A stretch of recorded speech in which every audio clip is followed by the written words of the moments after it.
Welcome, kindred.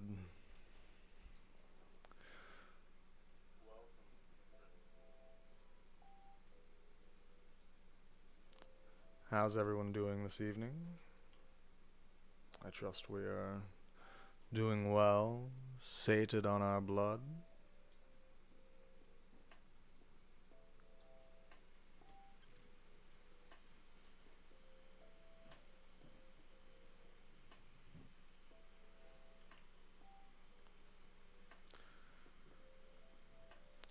We're going to start off this evening with a little synopsis of last night's adventures. But first, I'd like to know how everyone's day has been. I trust you've all had a lovely morning, hiding from the blistering heat of the sun, waiting for the moon to rise above large hills wreathed in the starlight. After all, none of us enjoy the harsh heat of that yellow ball of hatred drifting above us, around which we circle through the cosmos at unimaginable speeds.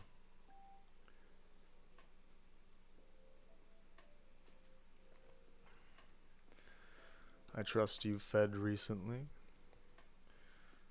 You can feel the strength and heat of the blood coursing through your veins. There's no reason, after all, for any of us to find ourselves struggling, sluggish blood moving impossibly through veins whose hearts refuse to beat. It's important that we remain sated. We keep the beast at bay.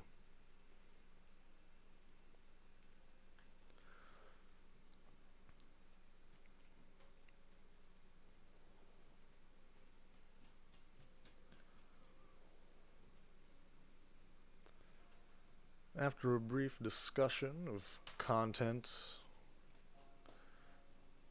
and how things are likely going to work here, we'll get started appropriately.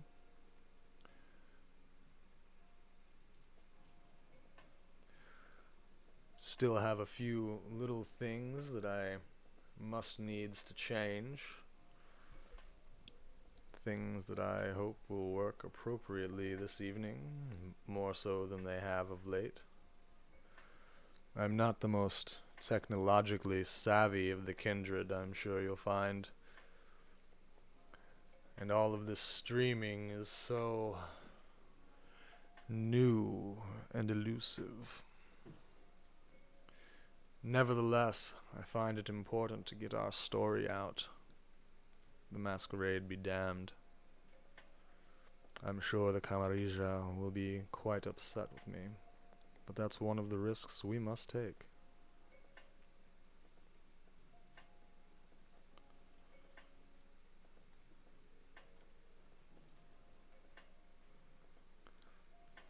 So please, settle in, get something warm to drink, and let yourselves relax to the sound of my voice as we weave the story of neonate kindred in the harsh summer suns of the American Southwest.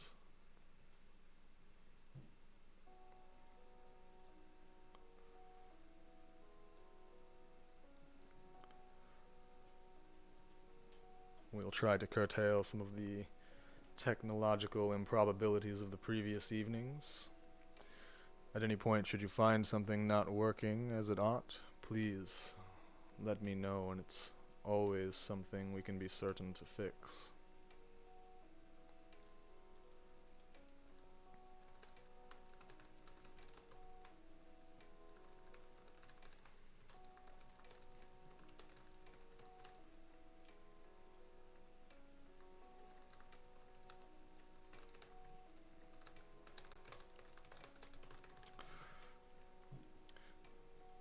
Once we've all settled in and arrived upon our favored drinks, we'll begin with a short synopsis of last night's evening on the night road.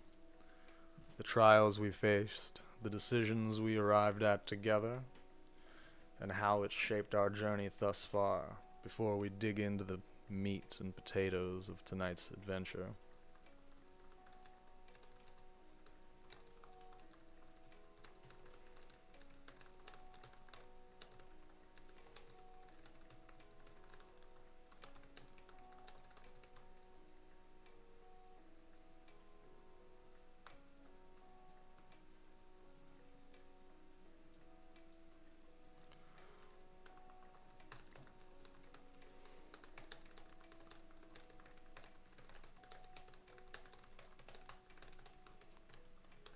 How is everyone doing this evening? How have your days been? Anything exciting, interesting, or otherwise that you'd like to share?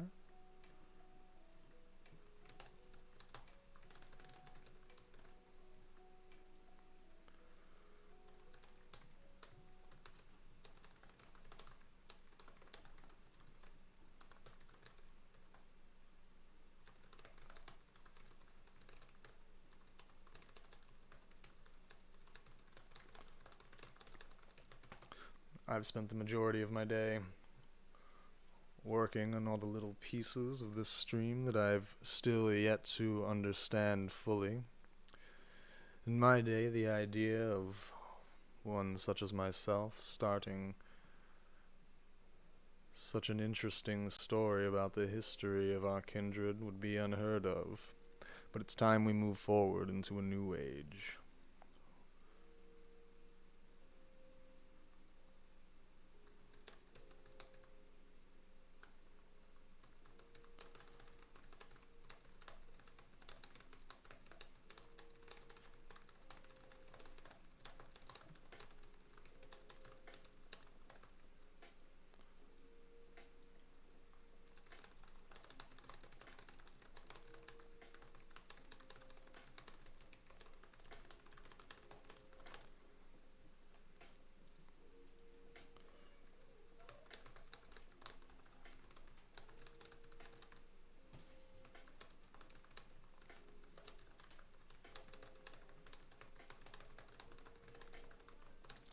I imagine I will begin with the synopsis in about 3 to 5 minutes' time.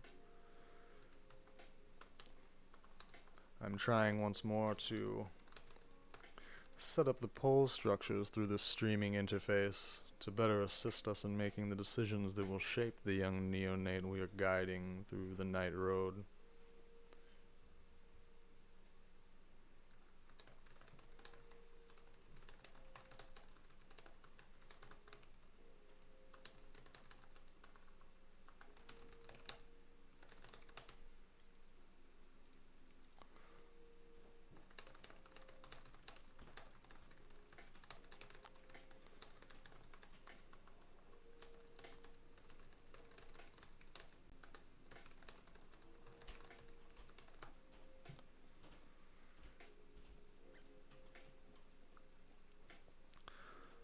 Let's see now.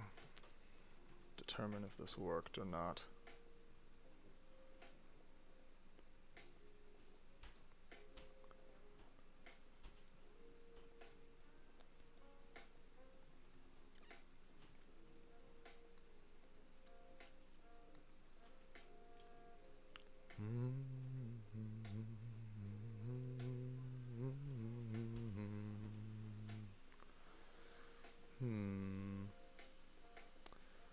Still seems to be eluding me.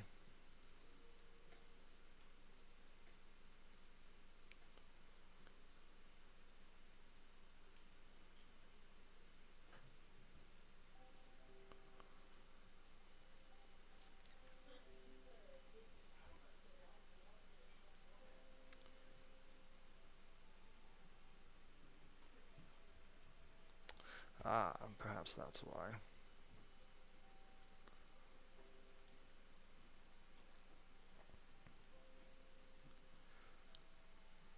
Indeed it was, indeed it was.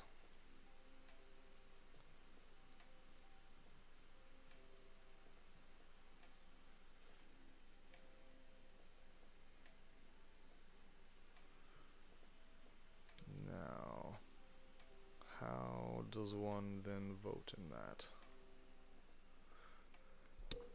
Alright. I see people are starting to settle in. Some viewers have begun to join our channel. Welcome, all of you. Again, I trust you've had an excellent evening and are sitting now with some warm, choice beverage before you. Something fresh, I wager.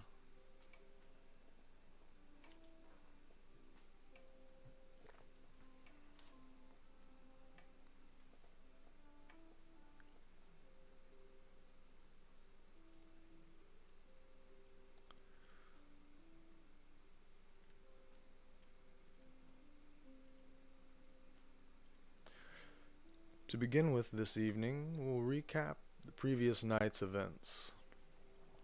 I'm sure we're all anxious to understand just how our neonate's been shaped thus far, and I'm more than happy to provide a basis for comparison for tonight's decisions.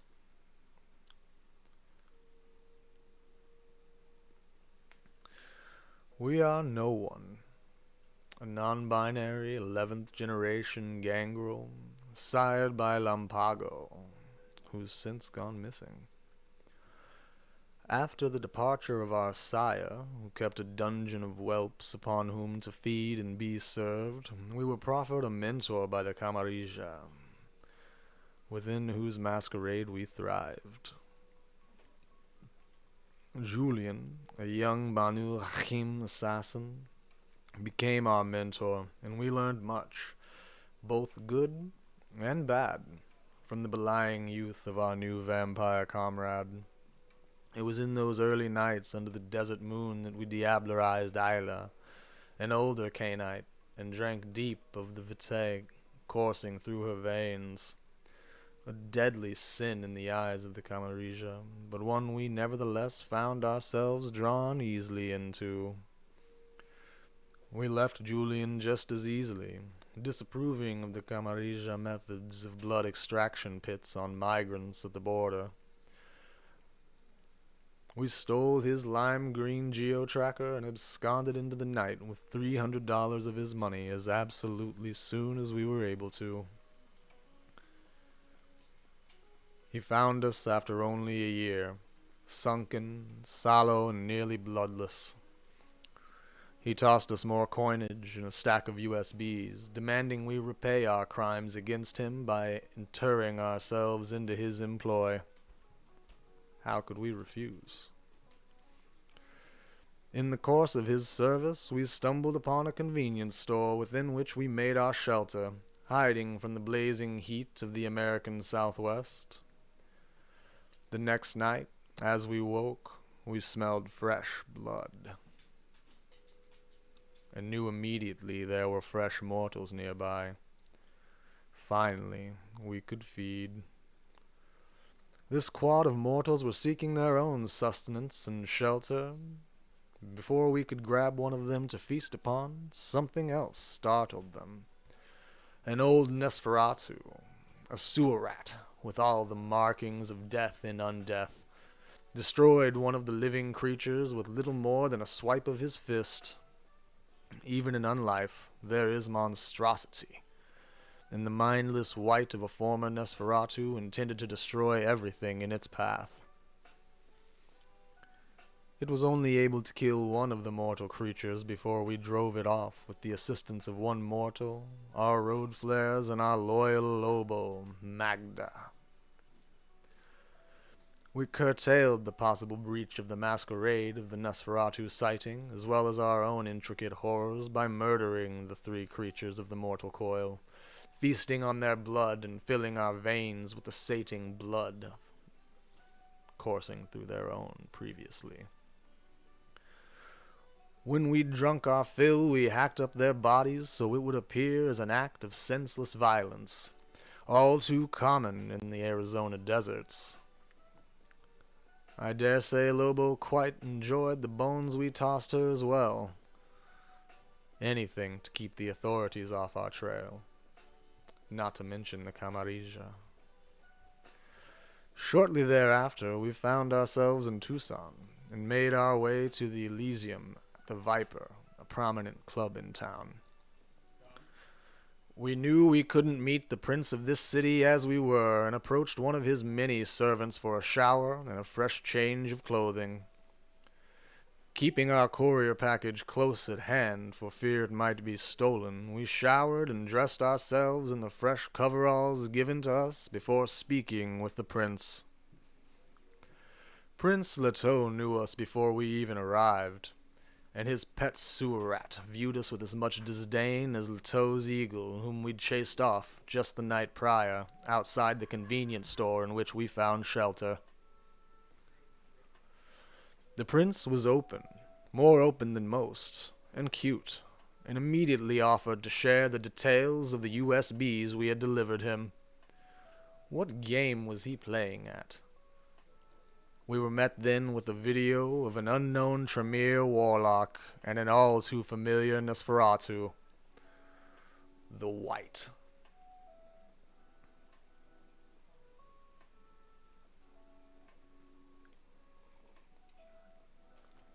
Dove's perturbance was palpable, but cut short,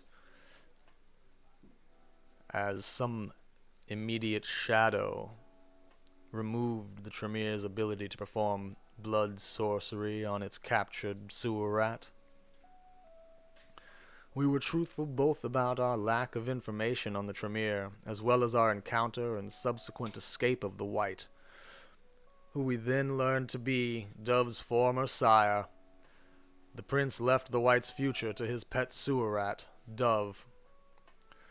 We were introduced to various members of the prince's court, including those from whom we might acquire weapons, clothing, shelter, and perhaps most importantly, blood. We spent some time schmoozing, lying, and ingratiating ourselves to the prince's court before setting off in search of blood at the Red Rock, a nearby club where we'd been given permission to feed. Finding a young woman there trying entirely too hard to exhibit crazy mess, we let her talk her way into our pants, and spent a portion of the evening providing her with la partie mort of our feeding, before sealing the wound with a swipe of our tongue, lest she spread the tale of her erstwhile interview with a vampire. We made our way back into the cool desert air. A car approached us, tossing us information of a nearby pawn shop where we could acquire a car before speeding off into the night. At the pawn shop we met Elena, a pretty, tattooed woman with whom we made quick rapport. Her H.R. Geiger tattoos were as intriguing as her face, and we flirted our way into an exchange of discounts for future financial work in her shop. After much perusal, sampling their weapons, vehicles, computers, and clothing, we purchased a Honda S2000, a quick convertible that lacked reliability and durability. It will get us to where we're going, but not much further.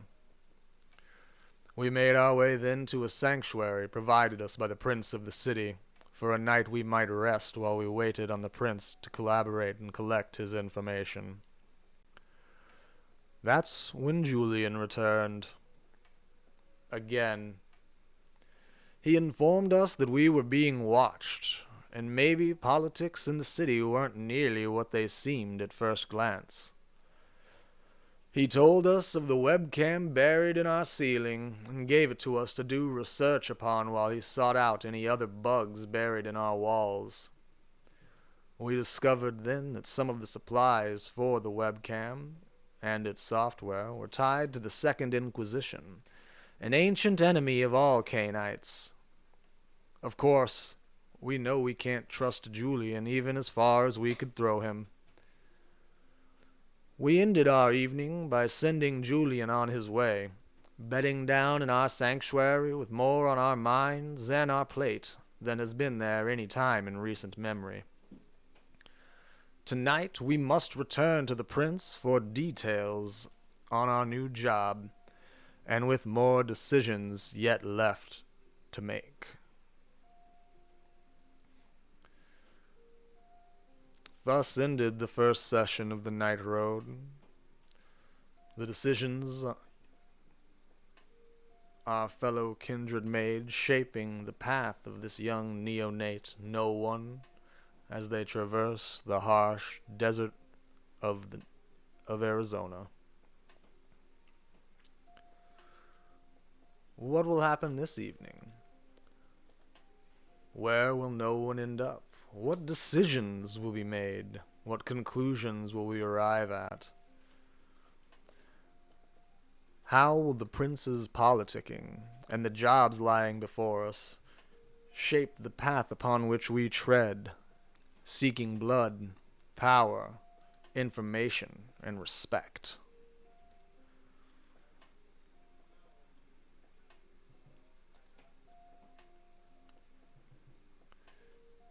Give me one moment to grab another cup of something warm, and we'll set into the decision-making of this evening.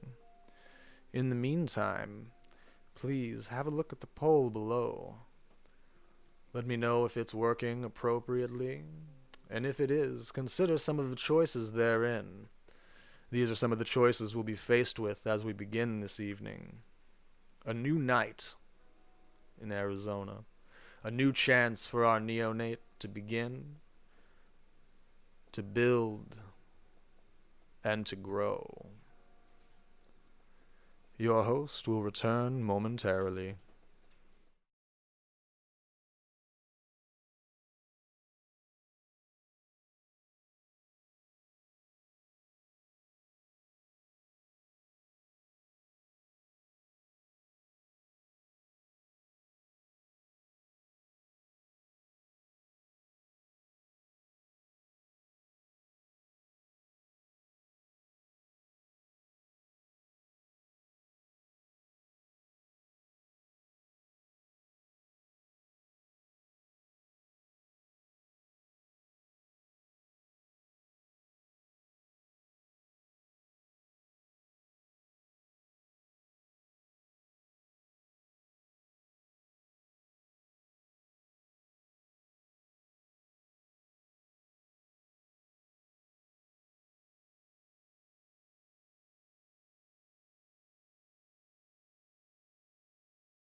And we make our return.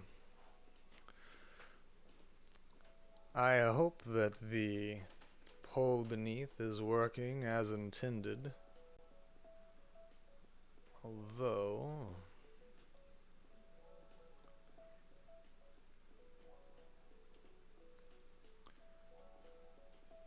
To be fair, I'm not entirely certain how to make it.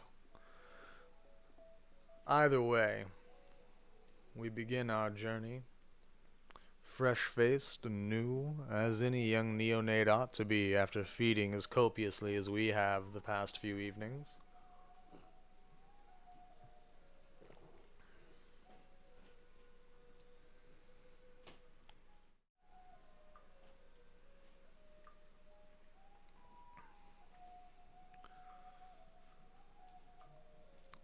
You let the shock of Julian Sim's return fade, then check your DW watch as you take it off. It's 6:20 a.m. You secure the door, drop the deadbolt, and strip out of your professional wardrobe. You don't even have time for a shower, so you just unroll the sleeping bag and make sure your phone is charging. You dream of flying high over the Alps at night, the roar of a single-seater engine in your ears, a silk scarf wrapped round your throat to keep off the cold, though you are already colder than anything else in these skies. Your dream shifts to a huge moon over a city you know so well that no name comes to mind, all turquoise domes and tall towers, black against the midnight sky. And then the same city, except 'tis only a village, low mud huts, donkeys, children laughing.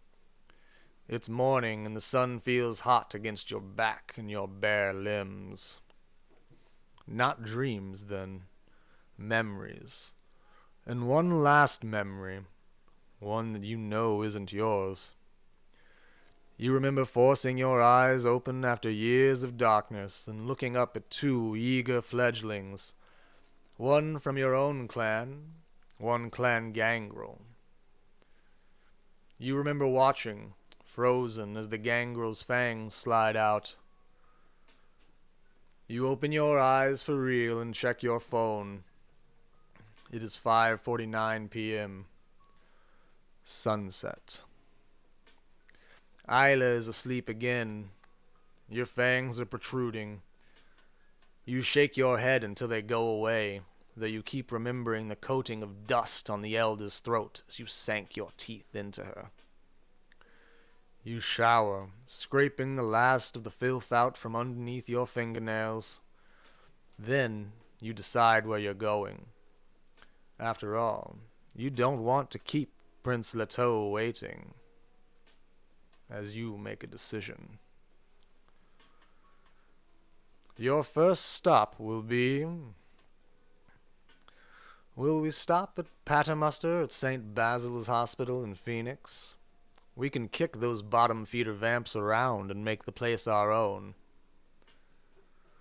Or do we think we'll stop there because they've been lax and the Camarilla needs them better behaved before the Second Inquisition notices something?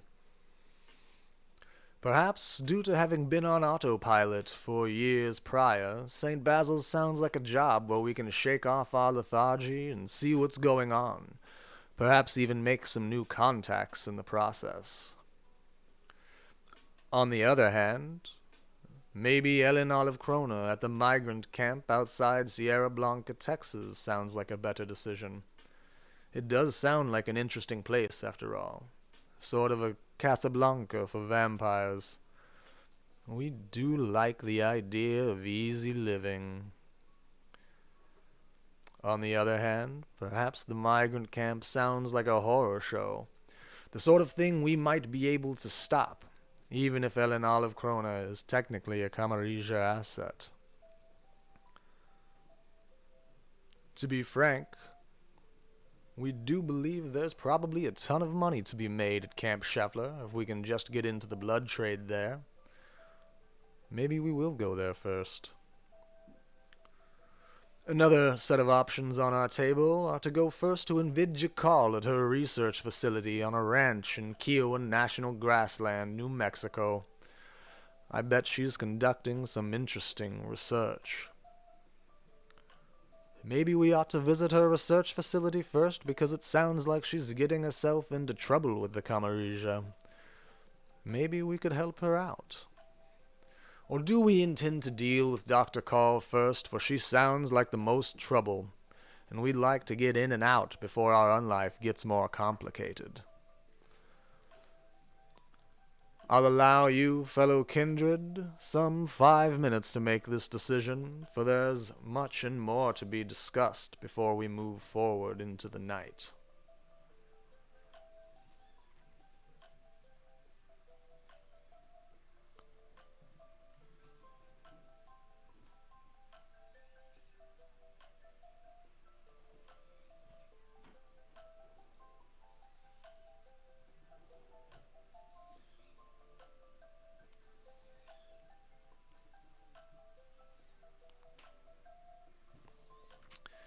If the pole below isn't working, as it seems to not be on my end, bear in mind that we can certainly use the chat to continue to make our decisions as we have the previous night. As I've said before, I'm not the most technologically savvy of Cainites, and some of these small details elude me in the pursuit of this storytelling narrative. I'm quite certain that we'll be able to get it fixed in the coming days.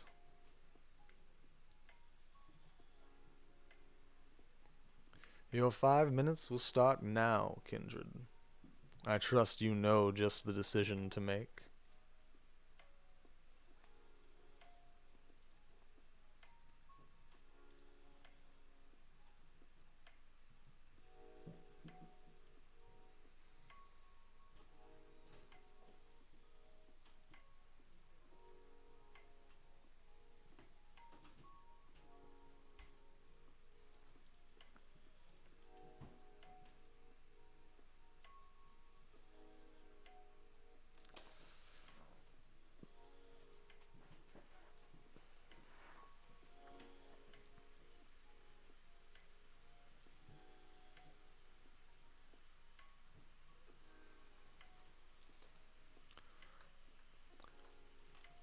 Barring our group of neonates making a decision, I can also arrive at a conclusion through the roll of the dice, should we find ourselves paralyzed by the mounting decisions left before us.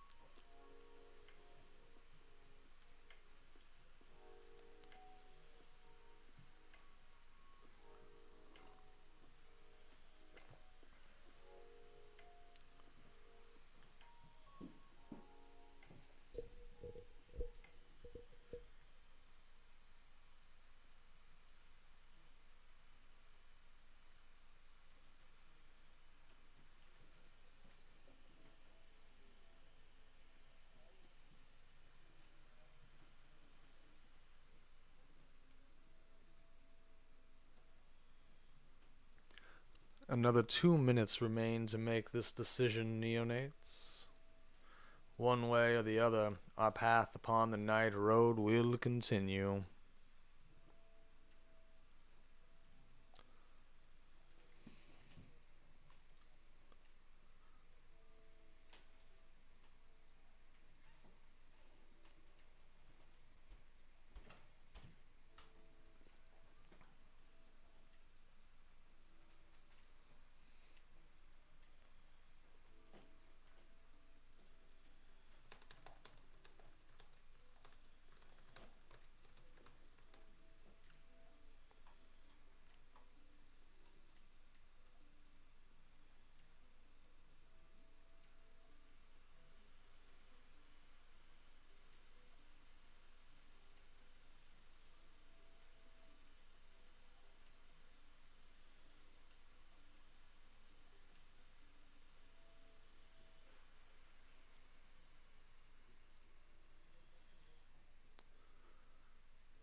Excellent. It looks like that test at the very least has worked.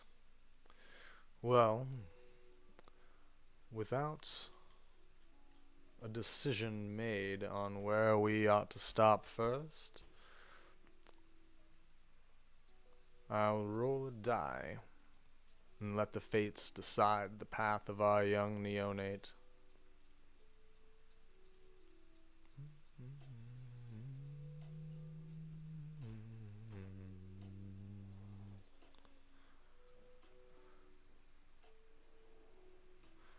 Perhaps that didn't work after all.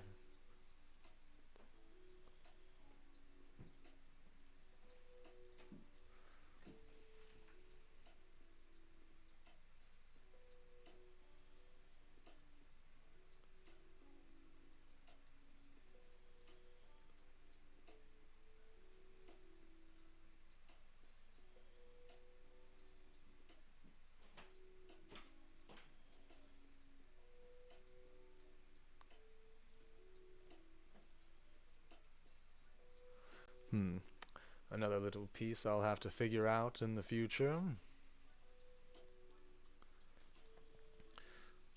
Very well. We've a total of 9 decisions before us.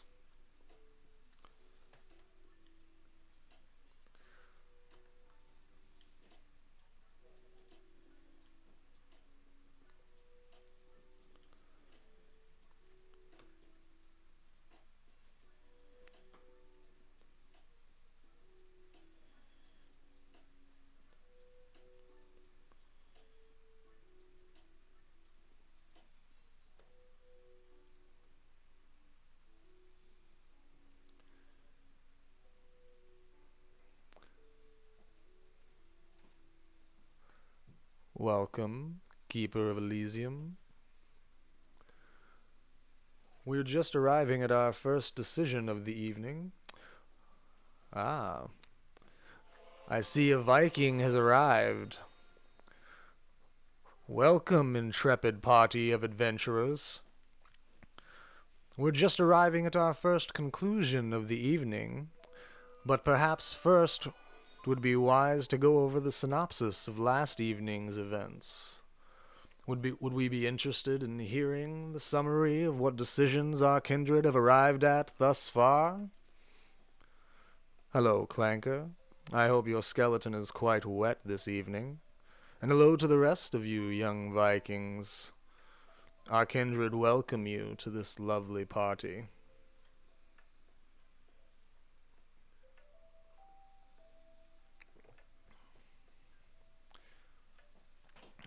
Well, perhaps we ought to feed, then. A short summary of the decisions the kindred of this lovely Elysium have arrived at thus far stands as follows. The neonate we control here is named No One, a non-binary 11th generation gangrel sired by Lampago, who's since gone missing. After the departure of our sire, who kept a dungeon of whelps upon whom to feed and be served, we were proffered a mentor by the Camarilla, within whose masquerade we thrived. Julian, a young Banu Hachim assassin, became our mentor at their behest, and we learned much, both good and bad, from the belying youth of our new vampire comrade. 'Twas in those early nights under the desert moon that we diablerized Isla, an older Canaanite, and drank deep of the vitae coursing through her veins. A deadly sin in the eyes of the Camarilla, but one we nevertheless found ourselves drawn all too easily into. We left Julian just as easily, disapproving of the Camarilla methods of blood extraction pits on migrants at the border. We stole his lime green geo-tracker and absconded with $300 of his money as absolutely soon as we were able to. He found us after only a year, sunken, sallow, and nearly bloodless. He tossed our meager body more coinage and a stack of USBs, demanding we repay our crimes against him by interring ourselves into his employ. How could we refuse such a lovely offer? In the course of his service, we stumbled upon a convenience store within which we made our shelter, hiding from the blazing heat of the American Southwest. The next night, as we woke, we smelled fresh blood and knew immediately that there were mortals nearby.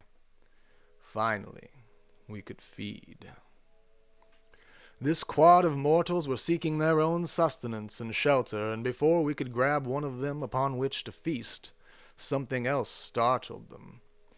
An old Nosferatu, a sewer rat, with all the markings of death in undeath, destroyed one of the living creatures with little more than a swipe of his fist.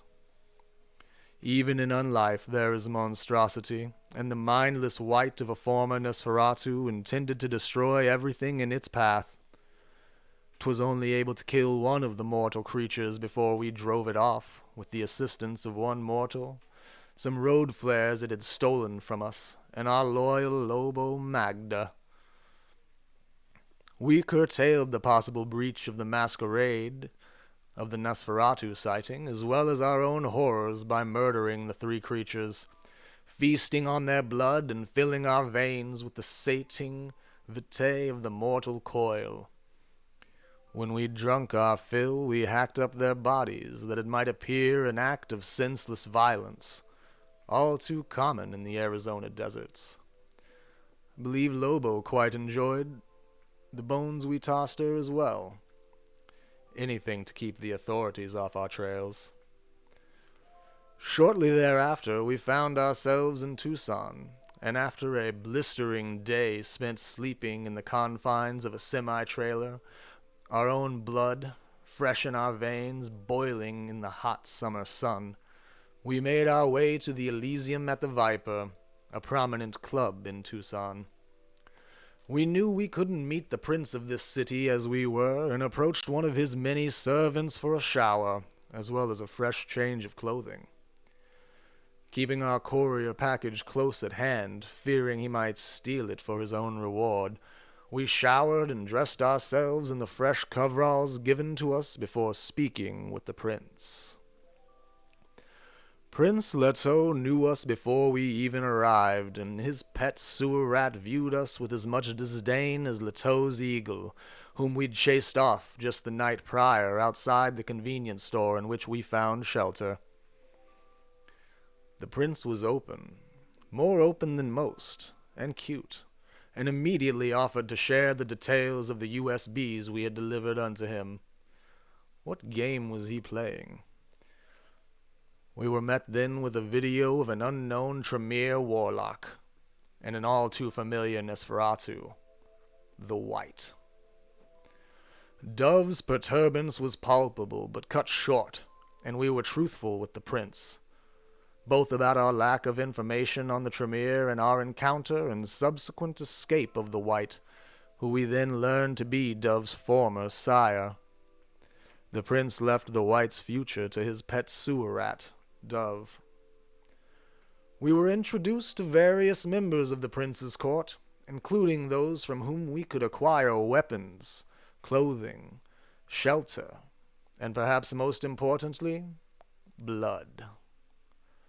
We spent some time schmoozing, lying, and ingratiating ourselves upon the prince's court before setting off in search of a feast at the Red Rock, a nearby club where we'd been given permission to feed.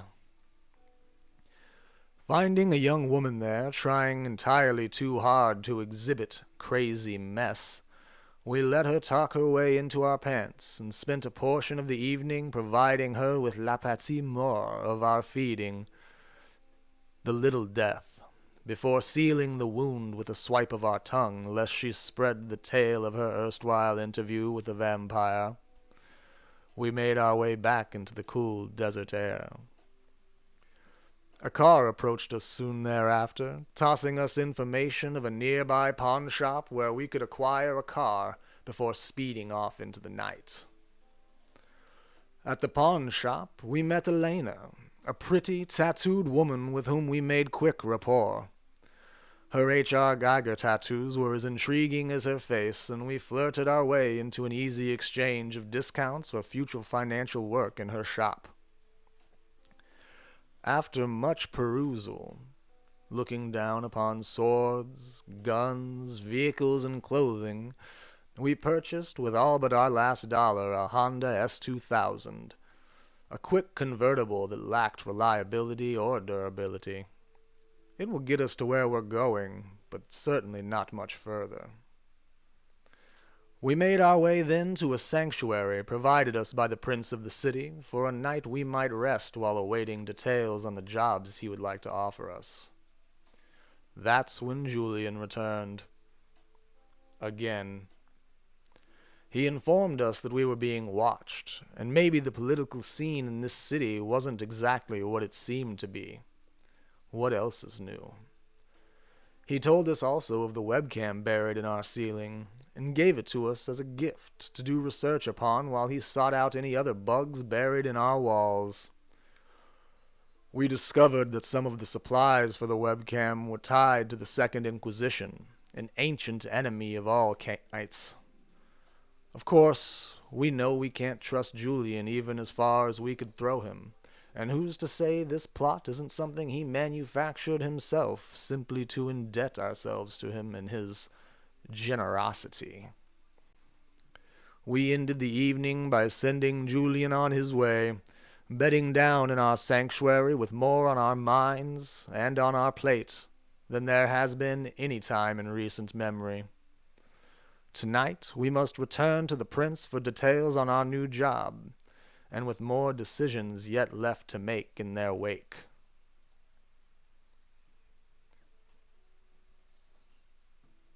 That is where we've ended thus far, and now you find us on the precipice of a decision that will shape our first job under this prince of the Camarilla.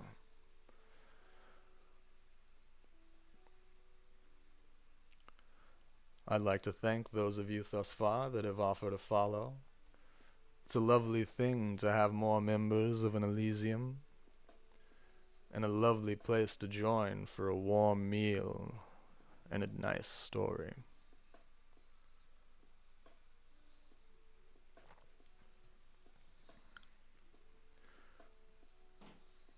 And what's not to love about a Viking raid, after all? We've known many such a raid in our time. We always welcome the warrior spirit of those with whom we once have done battle. Welcome, all of you.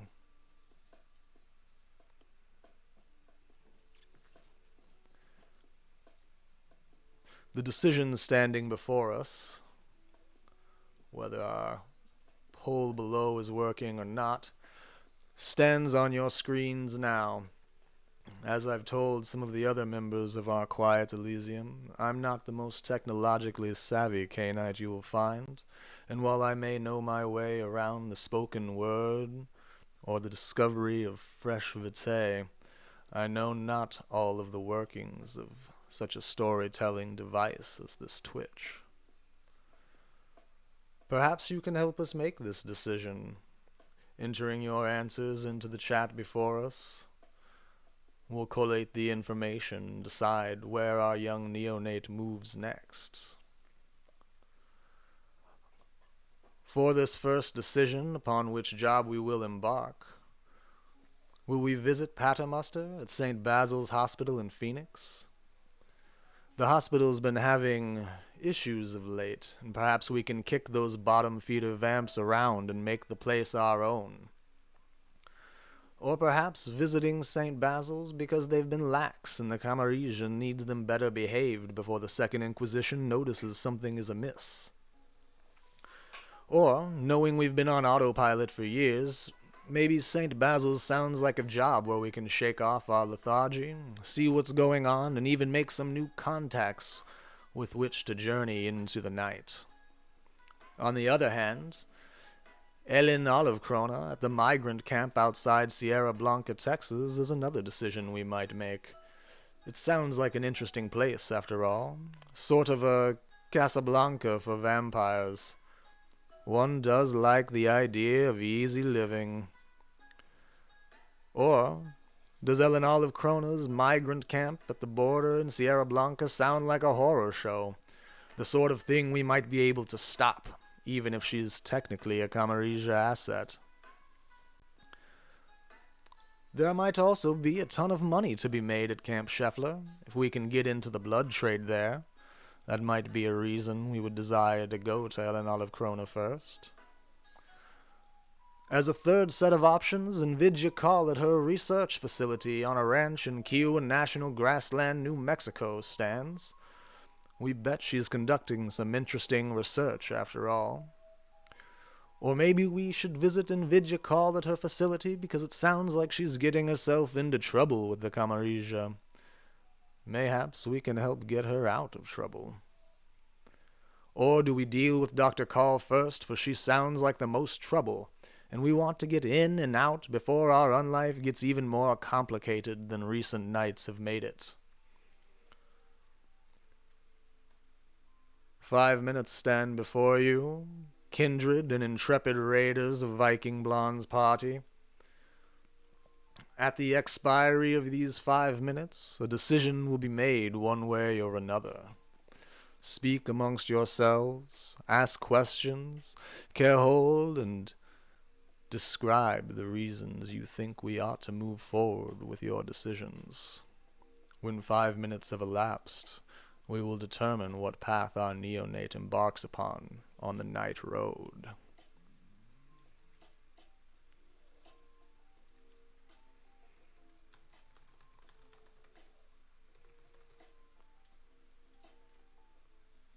Your 5 minutes begins now, kindred.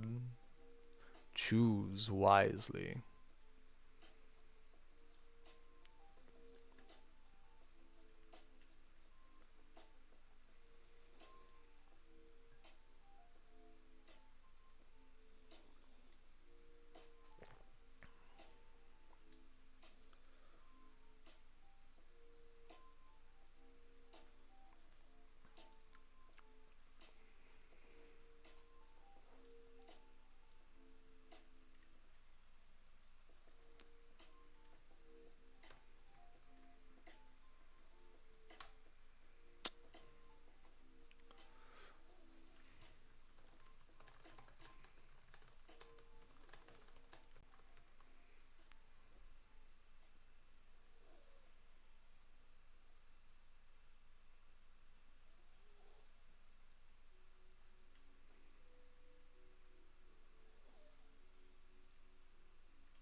I think that's something that is more than possible, Keeper of Elysium. It is often that the Cainites and various servants of the Camarilla feel more than indebted when we provide some measure of generosity. Of course, it may be that 'tis also upon us to go and collect upon that generosity, lest they forget what we've done for them.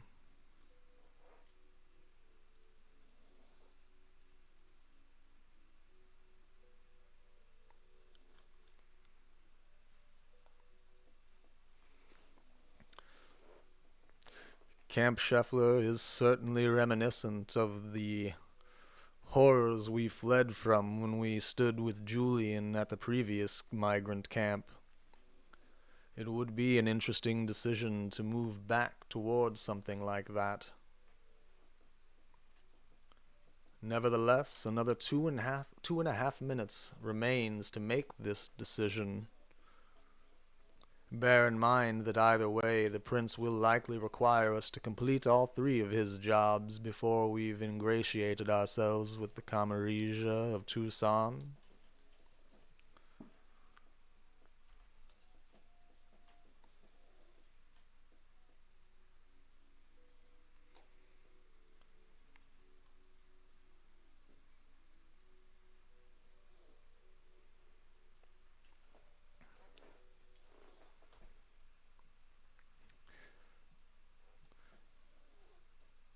Thus far, it seems the plurality desires that we remove the rust from our dry bones and get them wet again. In another minute, we will move forward with this decision, unless something else presents itself as a commonality amongst the kindred and raiders we've collected in this lovely night.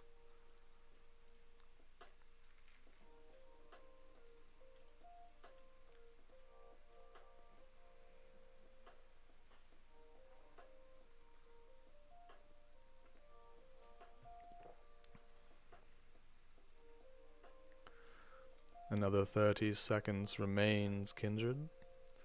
It sounds like we've arrived at a conclusion.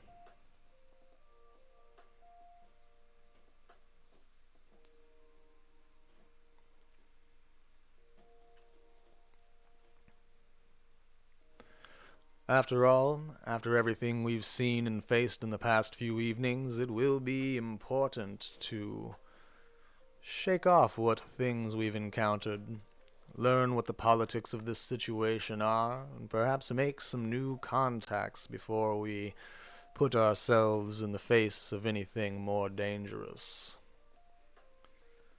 To St. Basil's Hospital in Phoenix, it is. Chapter 4, St. Basil's Hospital, Tucson, Arizona. Night of November the 6th. Sunrise comes all too early at 6:45 in the morning. You drive the Honda around your parking lot a few times, getting a feel for it as the lights come on all over Tucson. The little black convertible handles great as you cut through the Chevy Silverados and Ford Raptors and head uptown, but that's the only thing you can say about it. Though it's got nice pickup and turns well, the electronics are terminally jacked up and the loose interior panels are plain as sunrise evidence of a major previous collision. Still, when you push the go pedal, it goes. You spot the Viper nightclub, accelerate hard, and scream to a halt outside the glass-lined VIP entrance. It's still early, and the party won't start for hours, but Leteau is already awake. You see his eagle, Riga, perched nearby. You sort through your maps and guides, checking nearby hotels and making sure you have a place to stay in Phoenix if you can't make it there and back in one night. A mortal flunky in an Ed Hardy shirt runs up to your Honda with a portable push-button lockbox like the ones outside Airbnbs. He also gives you a pass so you can get inside St. Basil's as a janitor and says, "He's in the morgue." You toss your box into the messenger bag, clip the pass to a lanyard, and peel out. As always, you've done your research. St. Basil's Hospital in Phoenix is a crowded, underfunded Catholic hospital that began as a psychiatric facility. It was corrupt even before the Cainites moved in, with multiple scandals involving patient abuse, embezzlement, and accounting fraud that reached the local papers. You've already noted exits, nearby safe houses, good places to park, and several abandoned buildings where you can hide if things go bad. Julian calls you somewhere around exit 200.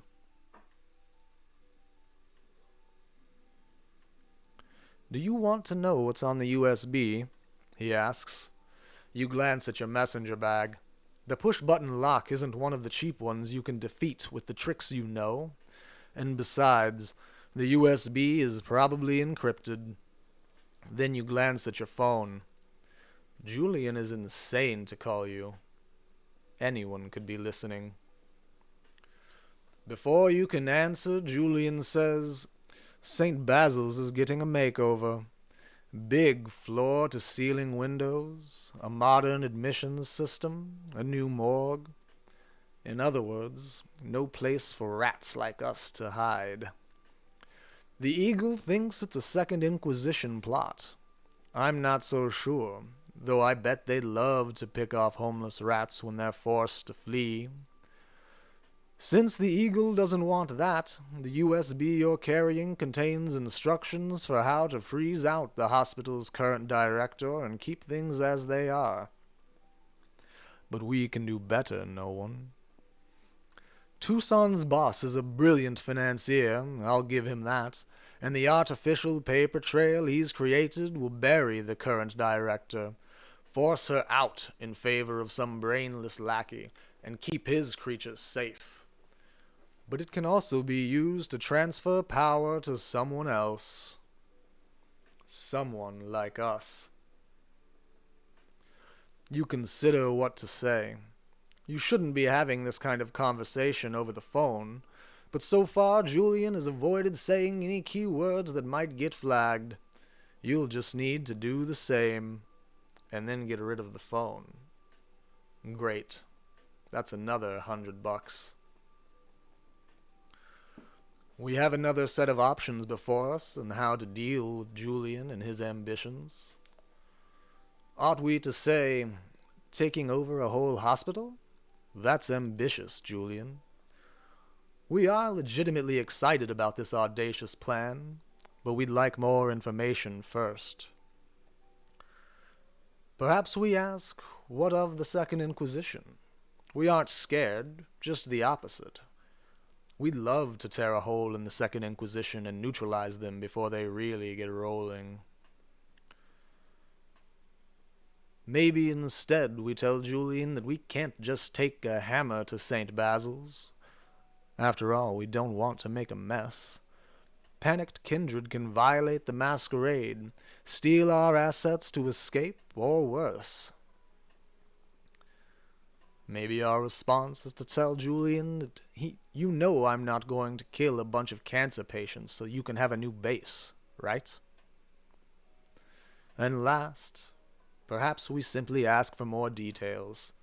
Our real plan, after all, is to clear out the parasites in this hospital, so we can just let Julian talk as we figure out how to stop Paternoster. 3 minutes stand on the clock within which to make this decision, kindred.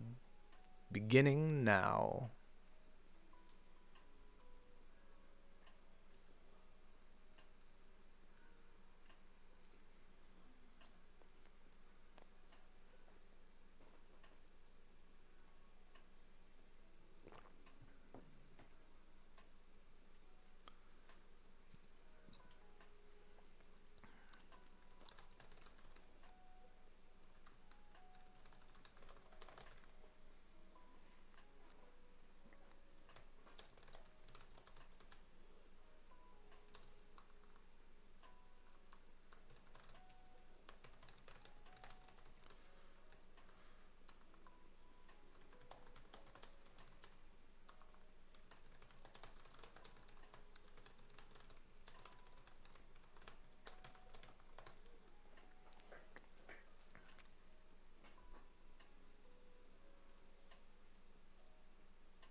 The Second Inquisition is a dangerous enemy to allow to take root and grow, one that threatens the whole of those within the Masquerade and not just ourselves.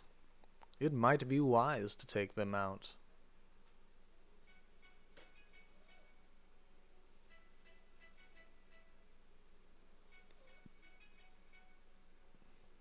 Our Keeper of Elysium does make a good point about the cancer patients. We have, after all, just feasted merrily upon the bone and marrow of 3 other mortals who had simply been seeking shelter of their own. Of course, we must needs to have done that to prevent a breach of the Masquerade in the wake of the Nosferatu Whites' attack. Moose brings up a good point. The Second Inquisition is an ambitious target, and we've yet to make many allies in the Camarilla of this fine city. The choice, kindred, does stand with you.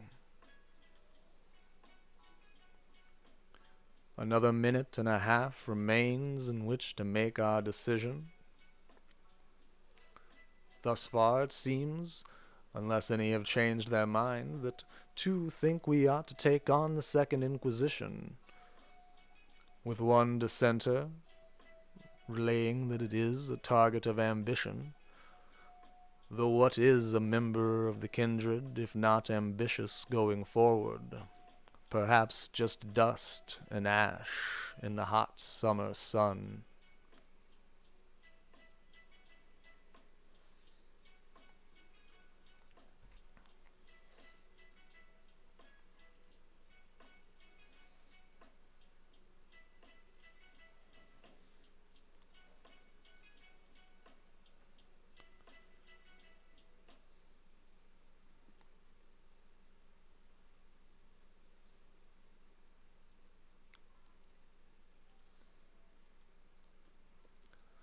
We've a decision to make, kindred, and time runs thin as the blood of an 11th generation neonate. Have we arrived at a conclusion amongst ourselves?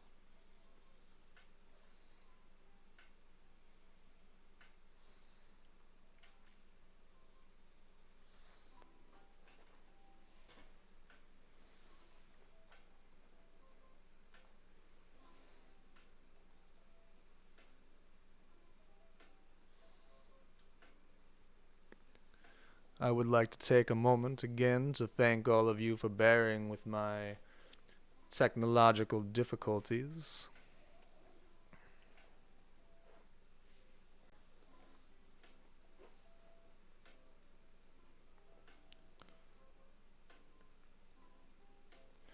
Julian is an excellent resource of information, however else we might feel about him and his ambitious plans. In 30 seconds, without dissent, we will move forward with asking about the Second Inquisition.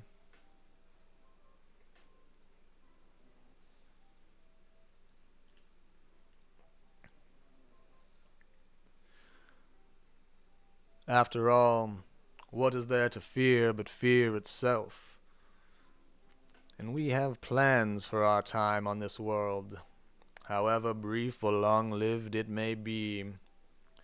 What about the Second Inquisition, Julian? What indeed?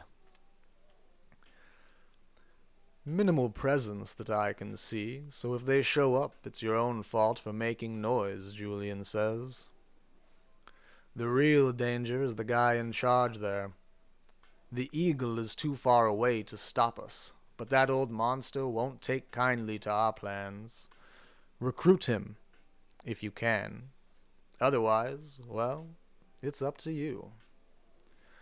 The process is simple.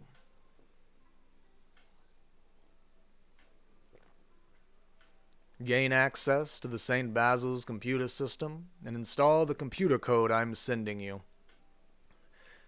'Tis self-executing, so just drag and drop the little file and then double-click it. Just don't let the local boss figure out what you're doing until it's too late. One last thing. There's a Motel 6 a mile up the road. Walk into the public bathroom on the 2nd floor and leave your phone in the trash. Don't destroy the sim. Aha, a little pun there. Anyway, I've put a fresh phone under the bathroom sink. Do all of that, and the Second Inquisition team on your tail won't find and destroy you. Good luck, no one. He hangs up. You pull into the Motel 6 and do what you're told. The new phone is another disposable burner. Julian, you realize, isn't hiding from the Second Inquisition. He's using what they think they know to move them around the board in a game you don't fully understand. You wonder if the Banu Hakim finally understands the game he's playing. Probably not.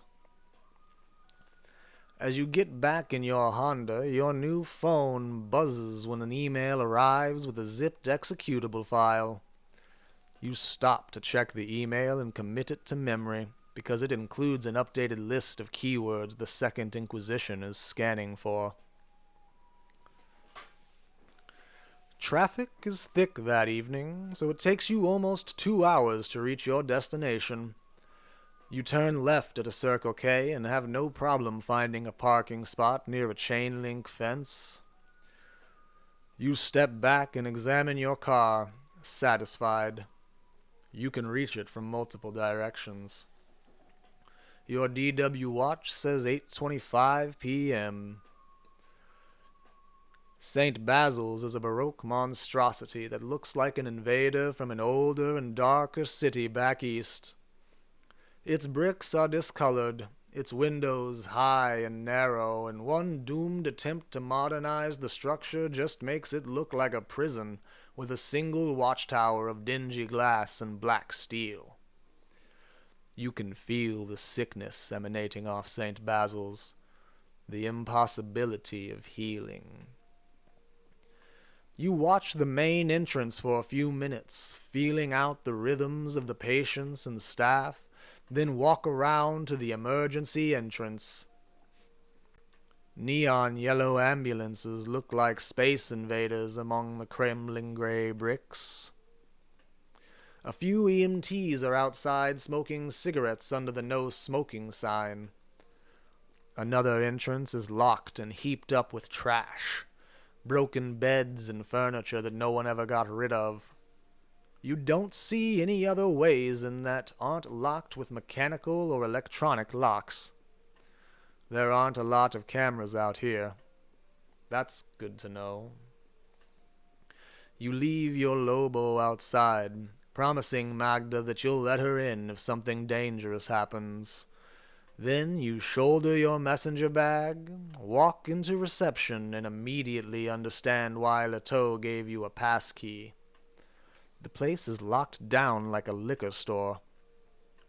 The reception desk is behind shatter-proof plastic.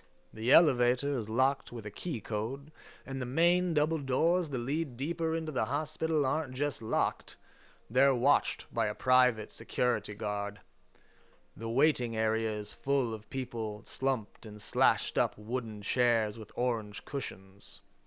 It smells like apple juice and bleach. Julian babbling something about how modern statecraft is largely a project of internal colonization. Whatever. You have a key. You swipe yourself through, but the light flashes red.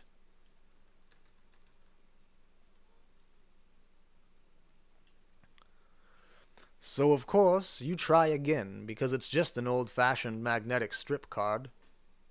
The light flashes red again. The guard, bright yellow taser on his left hip, Ruger LC9 on his right, hasn't looked up from his game of Candy Crush, but one of the receptionists is watching you. Shit. This is your first night working for the Tucson Camarilla, and things have already gone sideways.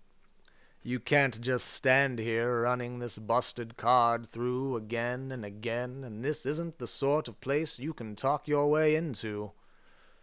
You scan the waiting patients, counting the junkies. There are a lot. Does one of them have bite marks? Some amateur vampire didn't lick the wound clean. Or worse, the kindred here are so thin-blooded that they don't even have that ability.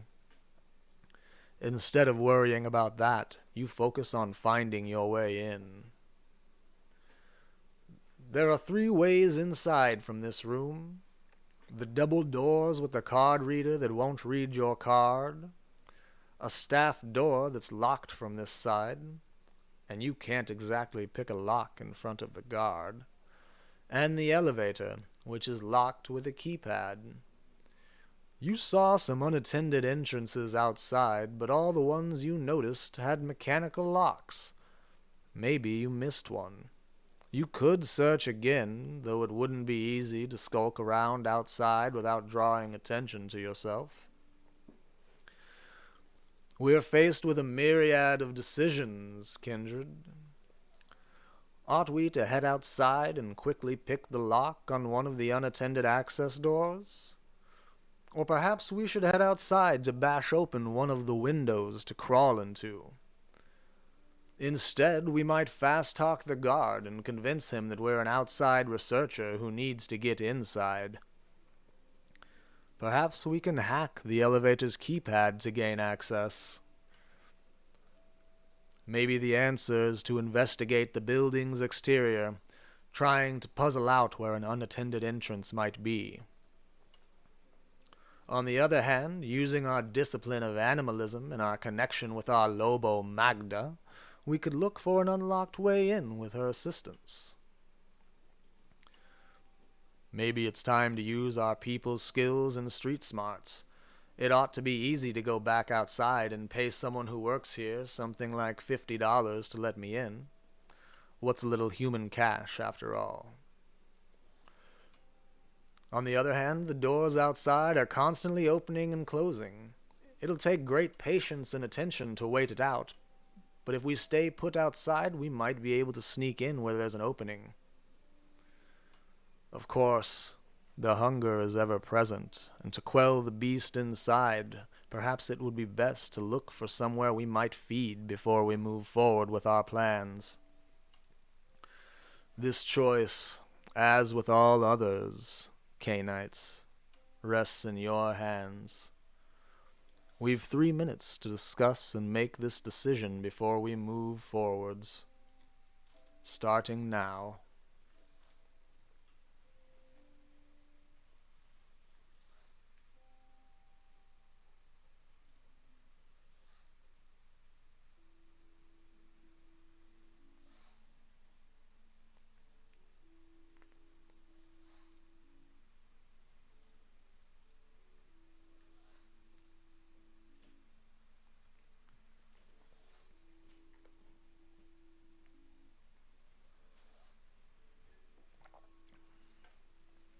Moose would like to know what our hunger is, and to discover that, I will open up our stats page so that we all might have a excellent understanding of where we stand. Currently, we sit at 2 of 5 filled dots of hunger. The hunger itself gnaws at our veins. We could certainly do with more blood, but it has not yet risen to a point that it won't be manageable. Of course, hunger lurks just beneath the surface.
Sadlin brings up a good point as well.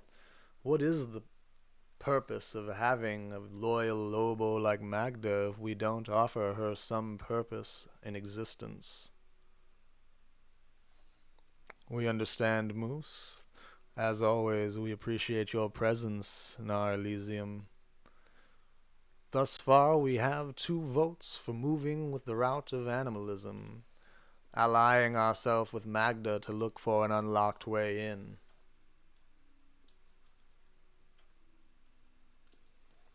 Investing in Moose is an excellent opportunity.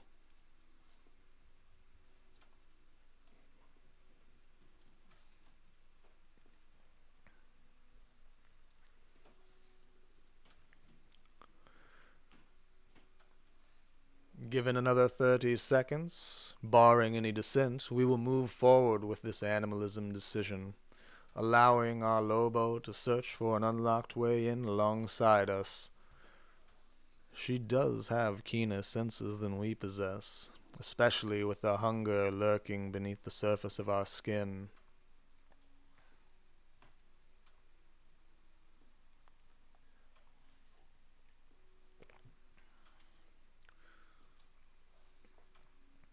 I would like to note, for those of you who have joined us this evening,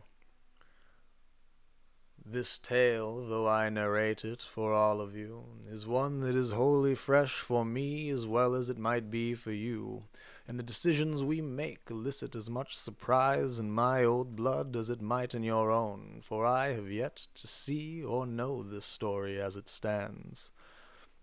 I am just as excited and intrepid about our decisions going forward as you are.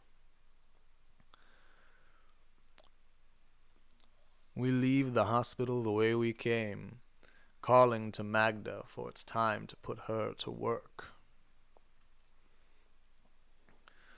With nothing else to do, your Lobo is happy to pad behind you, eyes faintly luminous in the dingy yellow light of the sodium lamps as you both look for a way inside. You head back outside before the guard gets up and sweep the hospital's exterior again. There's one particularly tempting entrance for food services, right next to the kitchen, but the problem is it's under video surveillance. You sidle up to it anyway, and then look directly up at the camera. It's hollow. It's just a piece of plastic with a fake wire stuck to the wall. You walk right inside. Once you're inside, no one bothers you. The stone walls of St. Basil's are unnaturally cold for an Arizona autumn, like they imported the chill and damp from some 19th century mental hospital in London or Massachusetts. Though painted lines on the linoleum floors are supposed to lead to intensive care, orthopedics, radiology, etc., according to the paper maps on the walls, they have a way of fading out or vanishing, turning the near windowless corridors into a labyrinth. Even your meticulous prep work was not enough, and even your sense of empathy, numbed by years of surviving as one of the living dead, can feel the miasma of sorrow and regret that hangs over St. Basil's. 4 choices stand before us. Do we think this is ugly, but what we have to do to survive? Do we look upon the kindred as awful creatures, and know that this is what we turn everything we touch into? Maybe we can find a way to help everyone here, kindred and kind alike. Or are we only concerned with violations of the Masquerade that might get us in trouble? Do we see any problems with that? For this choice, we've 2 minutes to decide, kindred. Beginning now.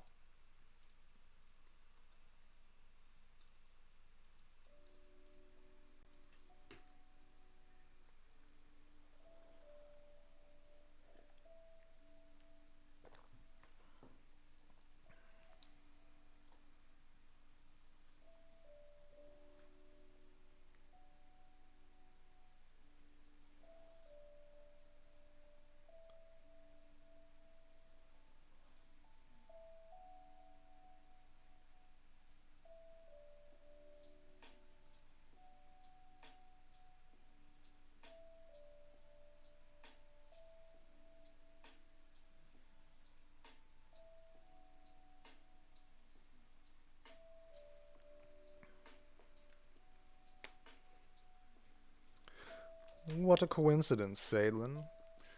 Business socks are an important preparation for any night of business.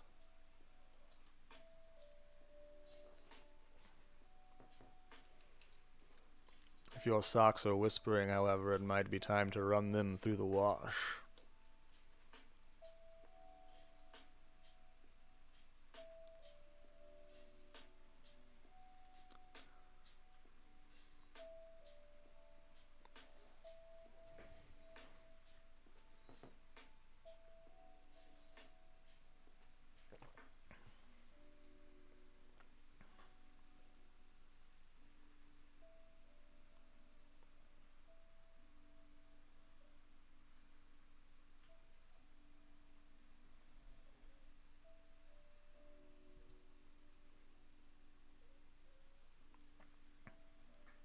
We are committed to the work of the Camarilla in this matter, one way or another.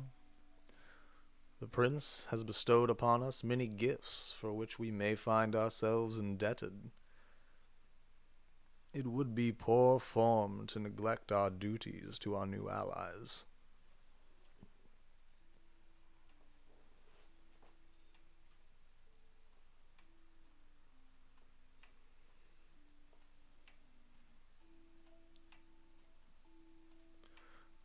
Another 45 seconds stands on the clock. A, B, C, or D, kindred. The job is, after all, an important one that someone must do one way or the other.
Seeing no dissent, we'll move forward in seeking out violations of the Masquerade that might trouble the Camarilla here at St. Basil's Hospital.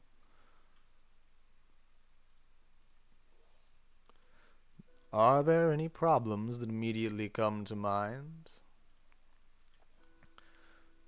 You quickly spot a major problem. There's a stretcher in one hallway that looks like it's been unattended for days. Flies swirl as you pull the blanket off the corpse. You can see the chew marks on the neck and on the wrist. You're not necessarily Camarilla, but you instinctively recoil at such an obvious violation of the Masquerade.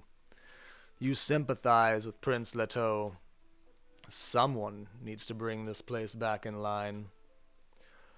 You finally find a sign that says morgue, but as you trot down the hall, you hear hushed and panicky voices from a side corridor. St. Basil's is full of quiet, desperate sounds, but you know the smell of fresh blood when you find it. You poke your head around the corner. "We should get a doctor," a thin woman with a thin voice says. "Oh, shit, his neck." A dying man lies on the desk of a low-ceilinged office, blood pumping from wounds on his neck and stomach. On the far side of the painfully thin woman, also helping to hold the dying man down, is the Bruja you recognize as Patamuster. The photo only hinted at something you see clearly in real life. Welcome. Thank you. We appreciate your presence this evening, Baron Sheep, as always, and the follow as well.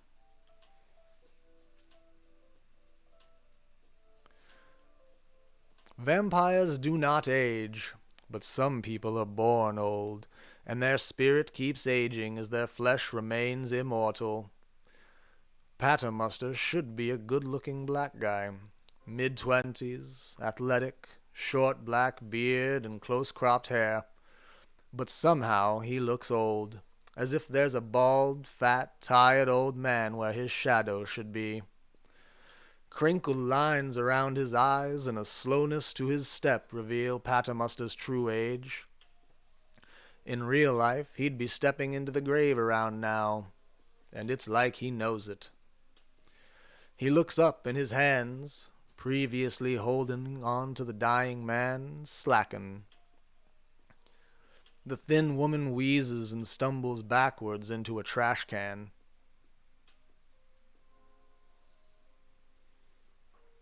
"Shit," he says. You can almost see the vitae cracking through his veins as he prepares to unleash some Bruja power. Before he can bolt across the office faster than a cheetah and punch your head off, you hold up your messenger bag. "Courier," you say. "Whatever," Paternoster says as the dying man thrashes. "Come here and hold Miguel down." You don't give Miguel good odds. We're faced with another decision, friends and kindred alike. We might as well make a good first impression. Do we help Paternoster hold the dying man down? Perhaps we offer Paternoster another option, suggesting that if it's so important that he be saved, we give the man some vitae. Do we explain to Paternoster that we only deliver the messages, and get paid, before waiting for Paternoster to finish his business with the dying man?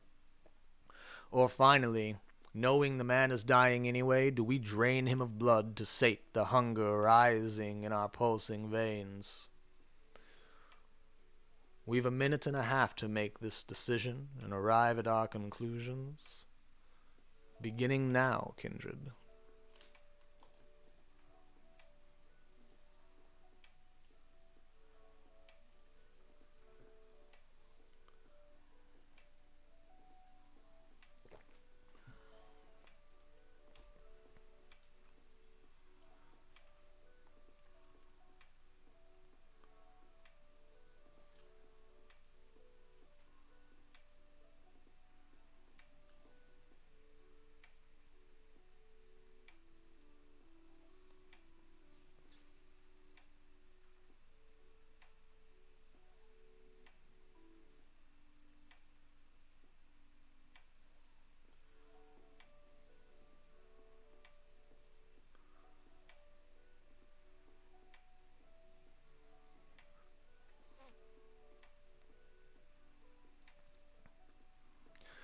Either one of those certainly would make an impression, I imagine.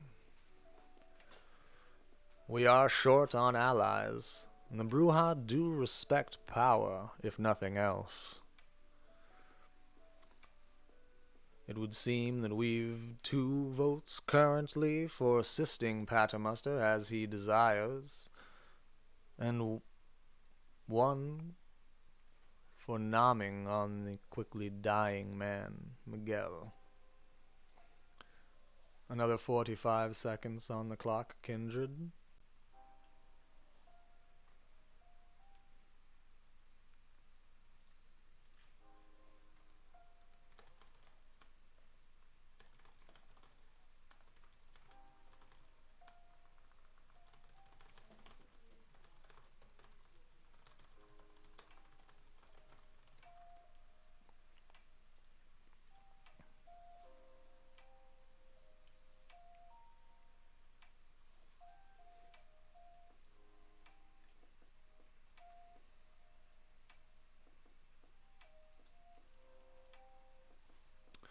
Oh, is that...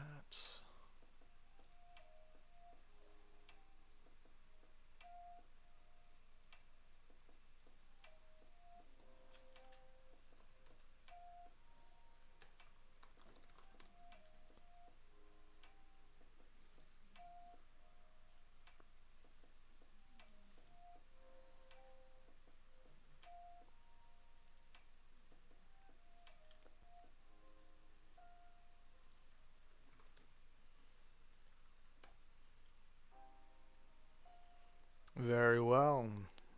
We think it would be a good idea to make a good first impression, and perhaps a new ally.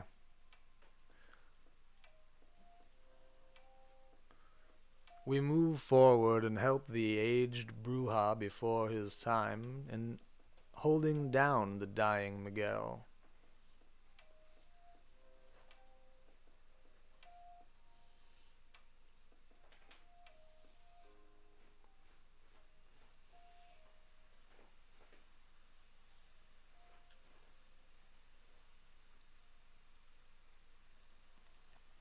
The thin woman is too horrified to rise, so you cross the room and grab the dying man by the shoulders, pushing him down. He tries to say something, but blood bubbles out of his mouth. His eyes lock on yours as he dies. You know, Paternoster says, there's no reason to let it go to waste. Paternoster and the thin woman dive on the corpse, draining it in but a matter of seconds. When the Bruja gets up, he dabs at his lip with the dead man's handkerchief and says, "You must work for Leteau." He mentioned a name. "Are you Dimitri?" "No, he's dead." "No one, right? I guess you did a better job than Miguel here." He gestures openly to the withered corpse. "Who attacked him?" Dewey asks, liking to know if we're next. "Poor guy. We never met him, but we doubt he deserved that," might be a second option in reply to the aged Paternoster. "Or maybe we tell him, if this guy was one of yours, Paternoster, and you want me to kill whoever killed him, I'm for hire." Finally, do we simply recollect that we're here for a job and are only here to drop off a USB? A minute and a half stands on the clock, kindred. Make your decision before time expires.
Information is extremely valuable in the Arizona air.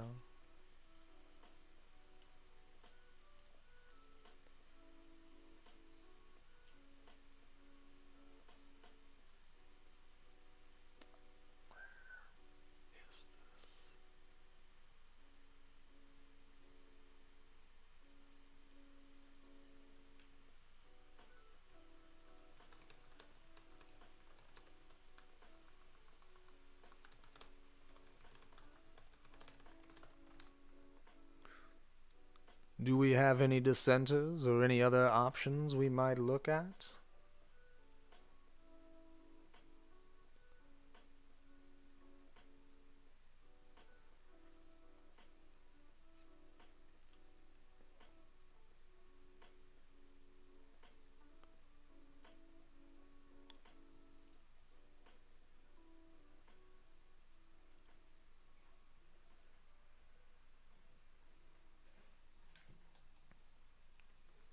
Very well. We move forward, seeking to know if we are the next victim of Paternoster and his kin. In response to your question, Paternoster replies that he has no idea. "But I know why Miguel was killed," Paternoster says. The Bruja rummages around in the dead man's pockets until he finds a card for the Viper nightclub with a 4-digit code written on the back. "Gimme what you brought," he says. You toss him the lock. He punches the code on the card into the lock and it opens, revealing a USB. "Rita May, get all this cleaned up," Paternoster tells the thin woman. "No one and I need to talk."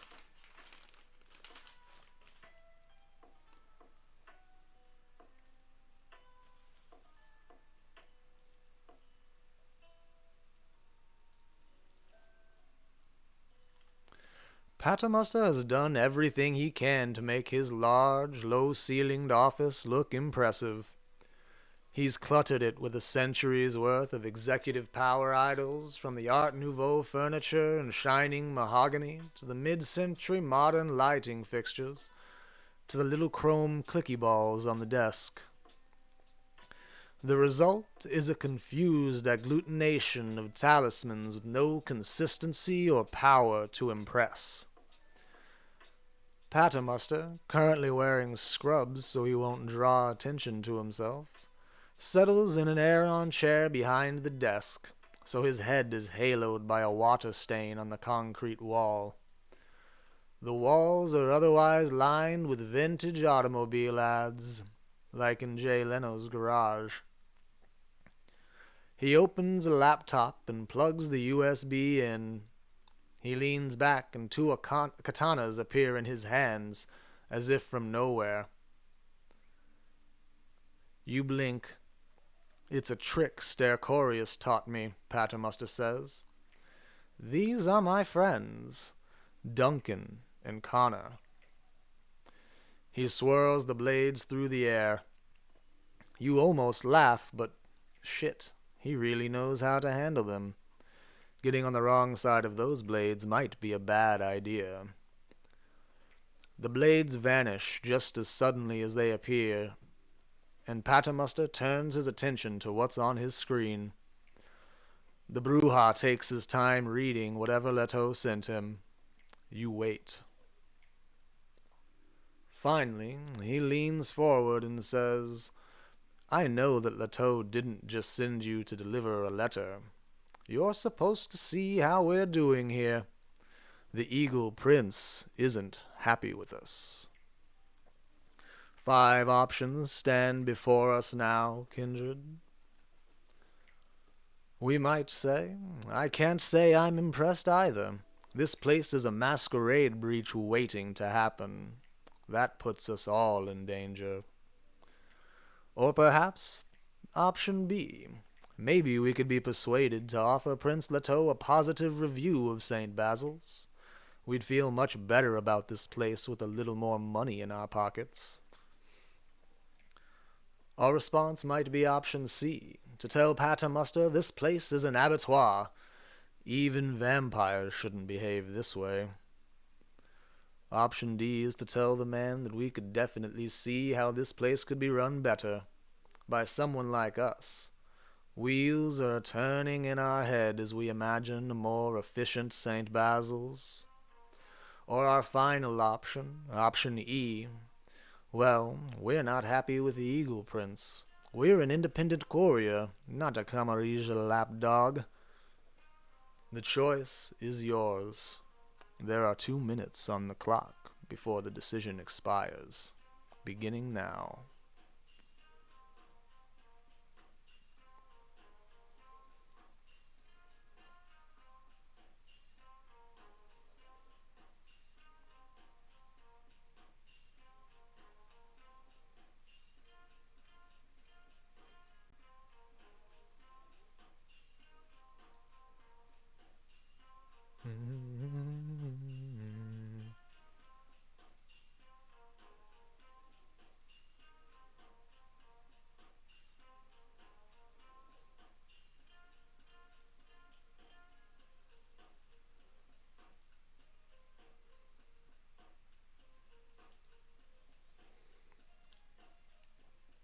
Where would this be?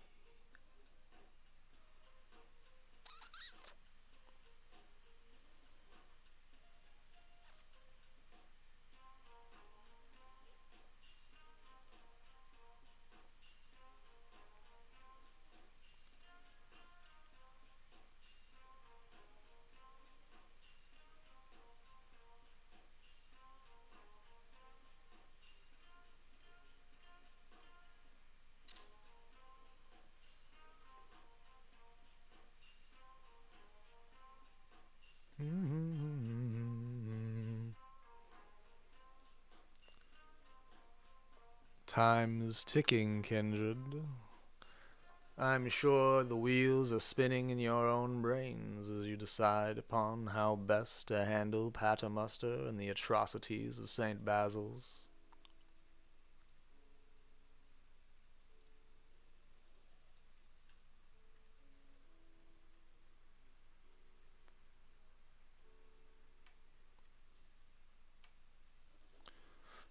Sadlin thinks that we ought to say either that this place is a masquerade breach, or that this place is an abattoir and even vampires shouldn't behave this way.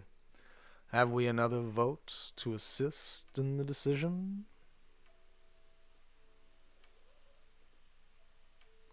Sometimes blunt and brunt action and activity are the best ways forward.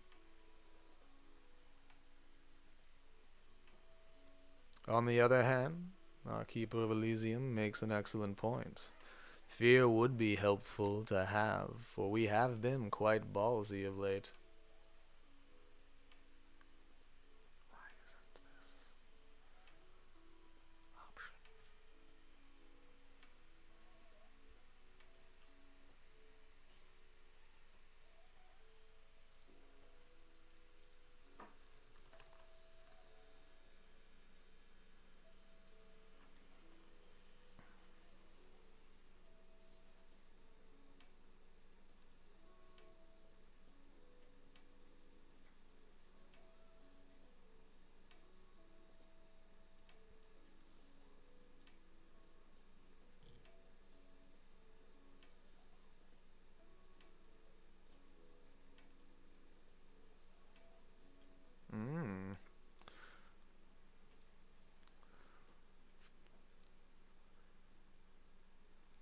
I may have corrected the issue of our chat disappearing, friends.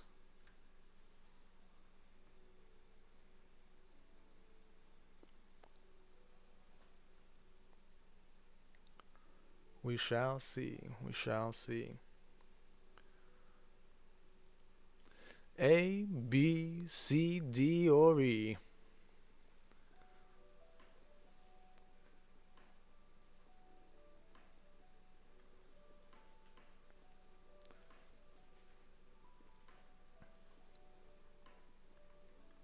Huzzah.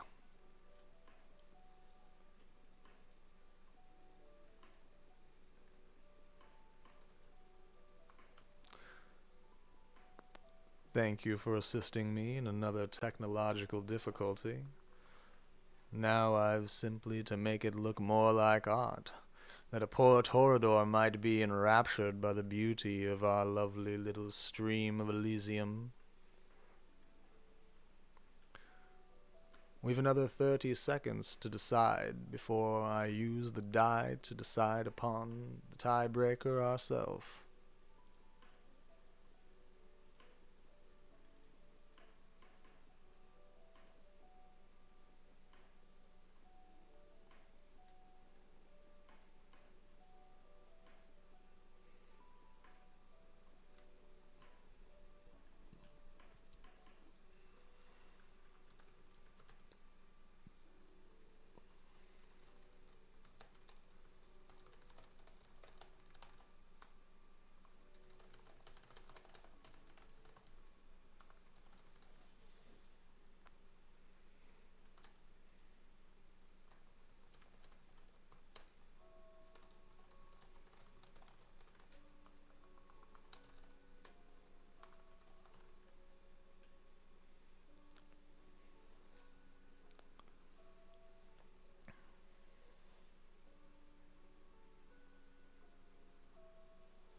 Having rolled a test die, it's the evens that have come forward, which would lead me to move forward with the second of the two decisions put forth.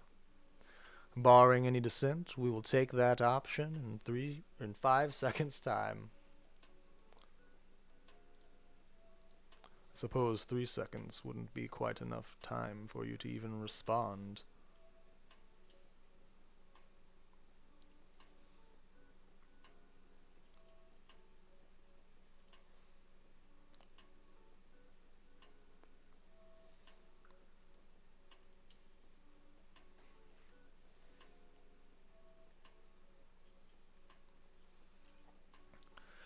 By Camarija's standards, we're not even vampires. Well, I am, but the creatures here are clanless thin-bloods and sadder things without even a name, Paternoster says. The Bruja has worn a casual smirk since you first saw him, but when he talks about the kindred of St. Basil's, he speaks with real concern. I keep them safe, he says.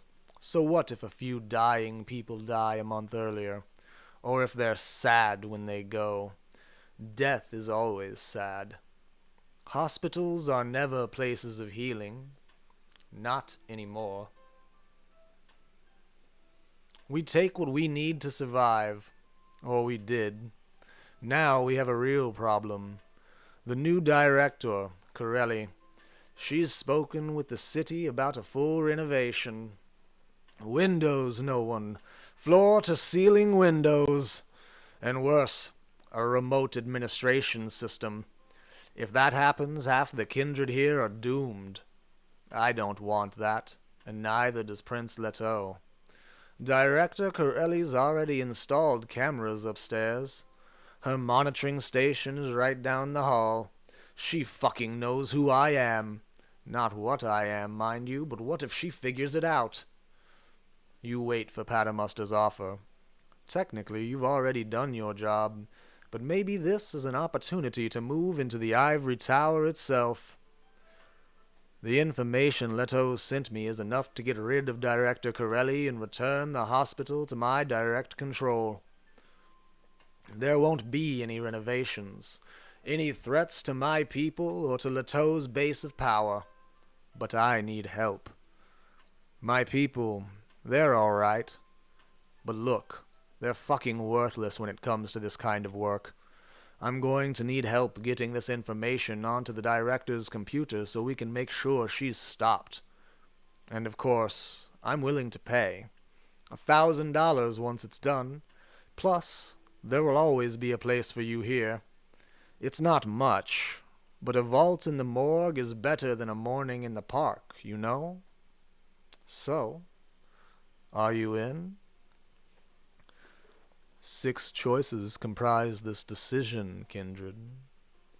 Ought we to say $1,000? I could make more money waiting tables. We need to persuade him to cough up more cash, but then, yeah, of course we'll help. Or B, do we tell him that we'll help, but he needs to clean up his act before the Camarija realizes how bad this place is? We lock gazes with Paternoster. He needs to understand just how much trouble he's in. Or C, do we tell him we'll work to stop the expansion, but we're not working for him? We'll call the shots on this operation. We need to make it clear that we're taking the lead. Perhaps D, we would like to prove our value right away by having a look at this monitoring station. Maybe we can use our computer skills to seize control of it, or at least shut it down. Maybe the answer is E. Fine, we'll help. We won't even make demands, instead just offering our services. Or F, do we tell Paternoster that we're simply a courier and to do his own work? We're done here and we then leave. You have 5 decisions, 5 minutes to make this decision, kindred. During that time, I depart to grab something warm to fill my veins. When I return, I expect we'll have arrived at a conclusion satisfactory to us all. I put my faith in you.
Tonight, kindred, I return with something warm for my bones, and perhaps I'll grab something gelatinous and congealed upon which to feast while we ruminate this decision together. We understand, Salin, and we appreciate your presence. However brief or long you might partake in our Elysium. We're thinking B. Desirous to help, but Paternoster needs to understand just how much trouble he's truly in. This isn't a game for the faint of heart, after all. I tend to agree. I think such a decision sets clear boundaries with this brouhaha would-be servitor of St. Basil's psychiatric facility. And I think forward we should move with it.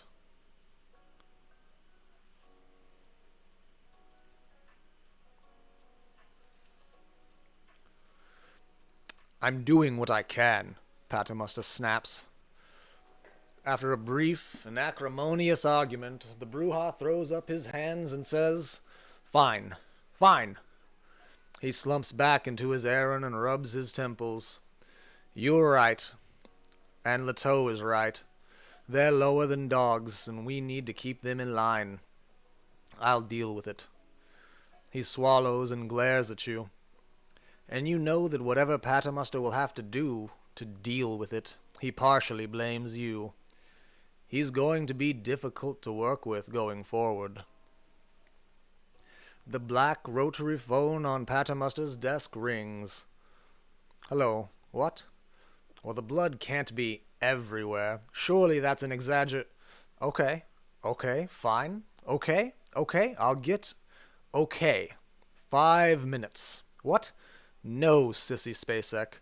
No, Sissy, you're thinking of Rosemary's Baby. No, Carrie had the prom scene. With all the pigs. Yes, it was Sissy Spacek, I'm sure. That much blood? Jesus. Okay, hold. 5 minutes. He hangs up. I need to go deal with a thing, he says. He opens an Art Deco bureau in black lacquer and brushed aluminum, pulls out a stack of scrubs, sizes you up for a second, then tosses you a pair. He rummages around in a bin until he finds a lanyard with a picture that looks kind of like you. Wear these and no one will pay attention to you. You're in the top left. Top left. The lanyard has an aluminum key attached to it. In the morgue. Don't worry, it's not cold. No sunlight, and everyone down there works for me, so you're safe. Get a feel for the place. Director Corelli's office is guarded even at night, so I'm going to need you to look around for a way in. Once you're ready, we'll sneak inside and plant all this incriminating evidence on her computer. Right now, I need to go deal with something. You can show yourself out.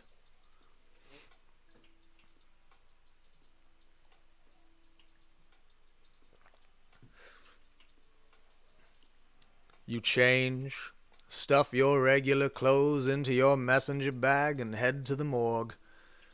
Your slab in the upper left looks cozy. It's made up like a hospital bed, with sheets and everything. You've certainly slept in worse places. There's even a neglected lost and found nearby where your Lobo can stay, so if anything goes wrong, Magda will be there for you. You're not alone in the morgue, and that evening you meet the locals. The skeletally thin Rita May is a caitiff of Ventru descent. A vain and prim fallen aristocrat who can't seem to keep blood off her lips. Paternoster, of course, you've already met. The Nosferatu Stercorius sleeps above you, but he keeps a larger haven in the basement with his rats. The Eagle Prince gets an eagle. The rat beggar gets rats, Rita May quips. Others are in and out. A Japanese Malkavian who claims he was martyred in the 17th century and resurrected by Jesus Christ. 2 thin bloods covered in scabs that never go away, and a woman who might be a ghost or some other kind of thing you don't know much about. They're sad, poisonous little creatures.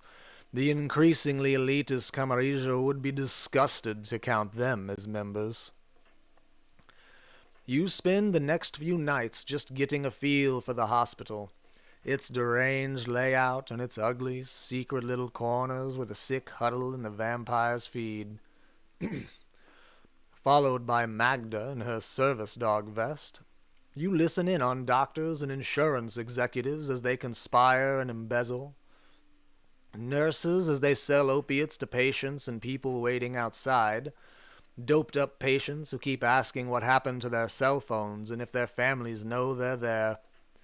You check out urgent care, where accident victims are forced to sign whatever is put in front of them before they're brought inside. The furnace, where surgeons dispose of the evidence of their botched operations, and the lobby, where, it seems, the same people are always sitting, waiting for help that won't come. And of course, you spend time upstairs, outside Director Corelli's office. The guards never leave, but her security isn't impenetrable. You just need to find a way through. It would be easier with Patermuster, but he's dealing with one crisis after another.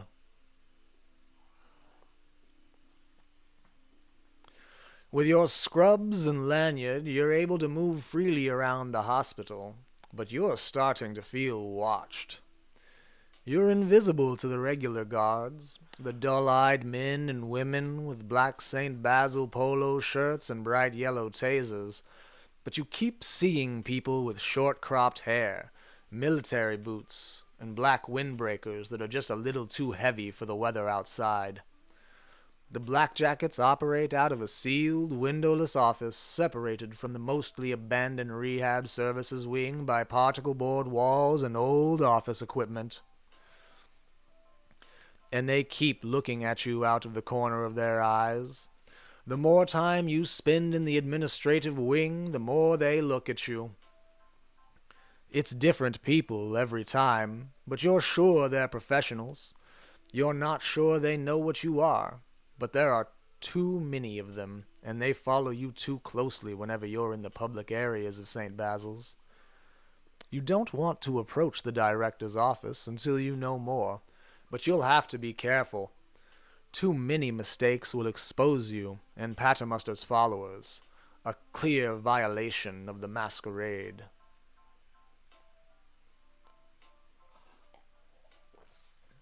Seven choices stand before us, kindred. Do we grab, bag, and interrogate one of these mystery guards? This is a risky two-step operation, requiring both stealth and fighting skill, but it'll get us what we need. Option B. Do we think we'll need Magda's help grabbing one of these guards, utilizing our animalism discipline? Do we use our phone as option C to research who these guards are? It'll be difficult, but it shouldn't open us up to much risk. Option D. Perhaps it's time to hit the hospital corridors and do some patient, simple investigation, talking to people and looking for clues. Or option E. Is this hospital so old that we can fit in the ventilation ducts? We'll haul ourselves up, crawl to the guard's office, and hold on to see what we can learn. Option F. Perhaps we tail a guard in our car when they go home. We'll have to stay cool in order to avoid notice, but we can probably learn something from following one. Or option G. Do we track down some tools? We're going to drill through the wall between the old rehab services office and their office. We'll have to be smart to find the right spot to drill. I would like to mention, before we go forward, any option such as A that ends in an exclamation mark is an option that carries with it the weighty risk of a critical failure. It isn't a sure thing that we'll fail, but should we fail, something disastrous is sure to happen. The choice, kindred, rests in your steady, stable, and very capable hands. In order to weigh the ramifications of such a monstrous decision, I give you 5 minutes, beginning now.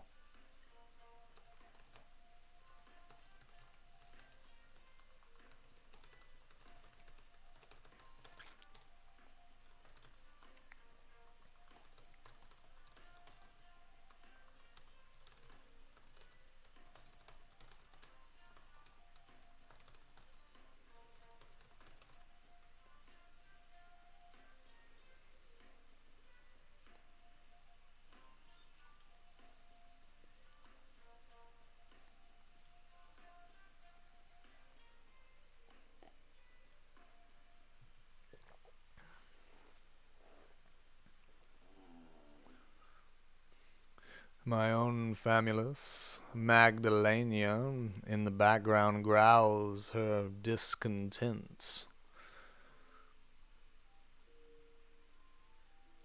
Perhaps she needs a dental stick to sate her hungry bones.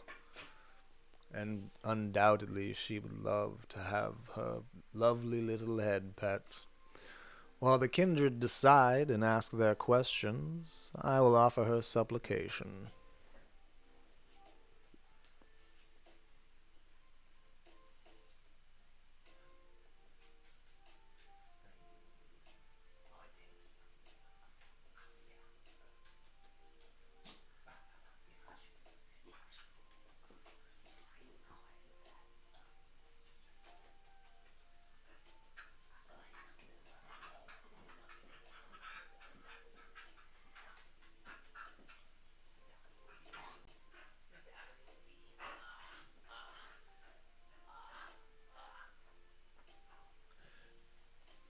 If we find ourselves unable to arrive at a conclusion, I can always let the fates decide for us, rolling a die, digital or otherwise, to make this decision.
In the absence of conversation on our decision, I will roll a d7. Let's see what decision the fates have in store for us. The dice have chosen to utilize the aspect of our animalism once again. Magda certainly is a helpful and loyal follower, isn't she?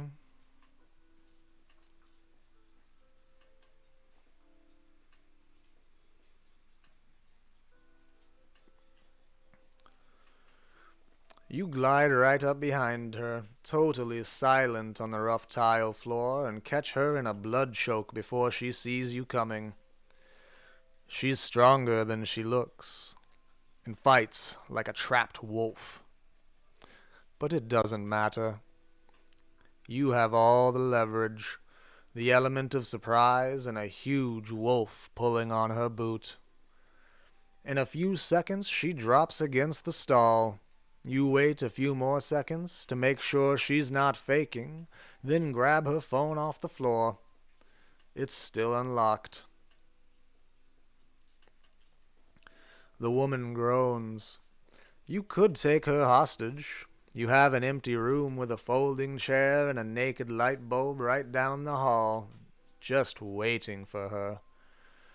But when you skim her emails, you realize you have everything you need. You keep the phone in your hand so it doesn't turn off and lock. Peel off your mask and take off before anyone notices you.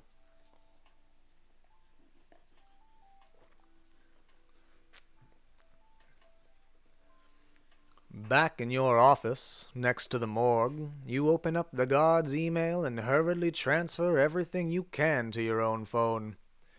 You check the camera roll and find a few pictures of their office from the outside and of the parking lot, but nothing else.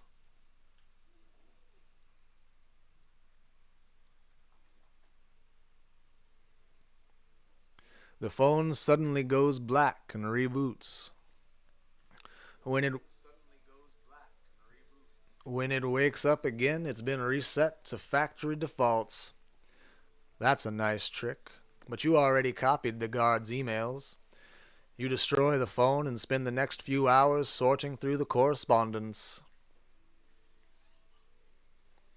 You have everything you need. Your target's stint in Afghanistan leads directly to private security work through a dozen mercenary contractors with fast-changing names.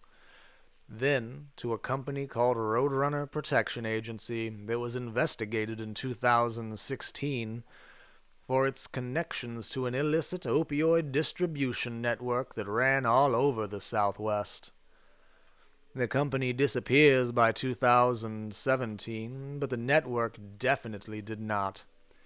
These black jacket guards are just Roadrunner, and they're still running opioids, and they're doing it right out of St. Basil's. The next thing you try to do is to connect every name and face you can find to everything you know about the Second Inquisition, the SI's political fronts, militia groups, associated armed forces details, police fraternal organizations, everywhere they operate, everything you know they've infiltrated. And after 3 hours of solid work, you have good news, because you have negatives across the board. As far as you can tell, there are no connections between Roadrunner and any factions of the Second Inquisition. So if you piss them off, they're going to come at you with assault rifles and hand grenades, but not stakes and flamethrowers. That's a relief.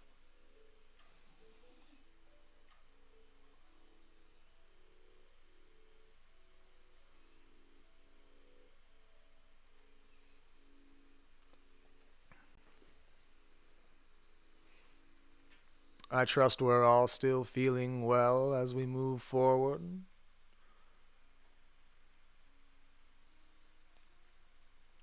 Everyone's sated, content with the blood still pulsing and coursing through their veins as we've learned such lovely information about these black-jacketed guards running opioids from their St. Basil's distribution network all across the American Southwest.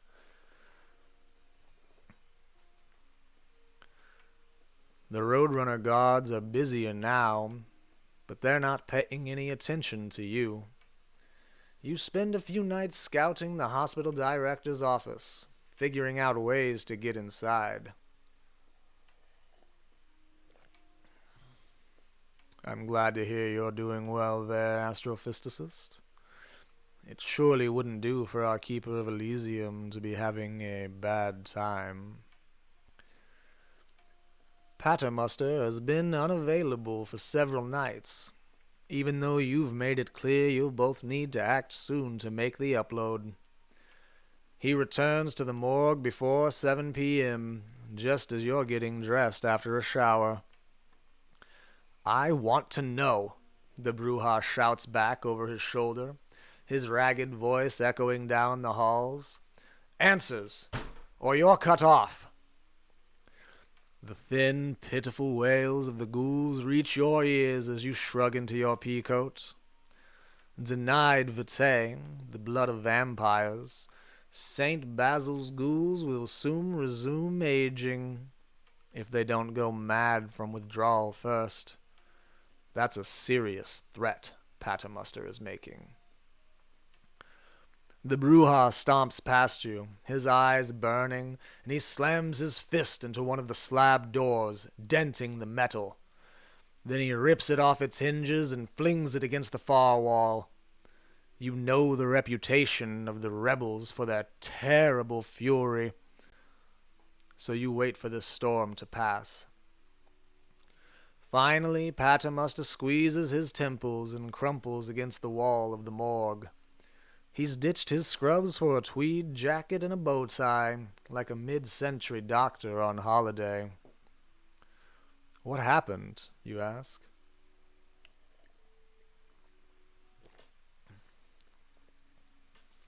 Rita May's dead, he says. Rita May, the painfully thin catif in the slab Paternoster just tore apart, that's where she slept. Someone cut her head off. I found the body last night. I was stuck outside the hospital with it all day. I'm going to find out who did this, no one, and I'm going to kill them.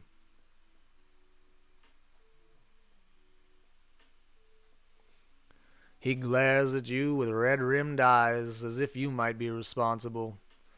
You're not sure you have time for this, but Paternoster looks haunted.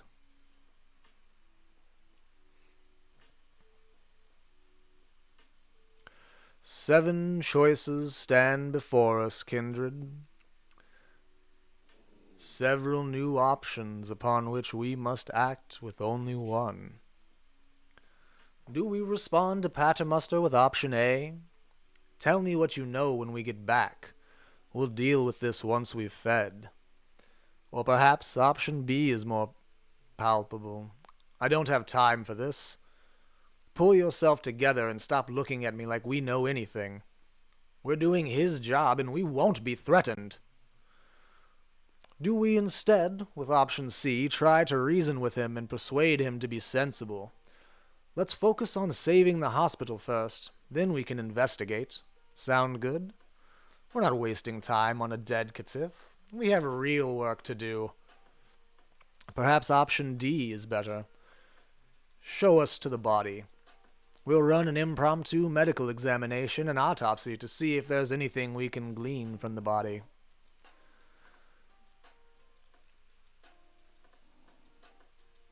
Option E might be a better one. Take me to where you think it happened. We're going to use our brains and try to understand all the clues at hand. Or perhaps it's option F. We'll organize your followers and lead them in a sweep for information. Paternoster is in no shape to lead a search after all, but he can certainly help by interrogating his vampires. Or our final option, option G. Do we utilize our discipline of animalism once more and take Magda as we organize Paternoster's retainers and vampires? I leave this decision in your hands, kindred, as I have all decisions that have come before this. I will give you 4 minutes to reach a conclusion, starting now.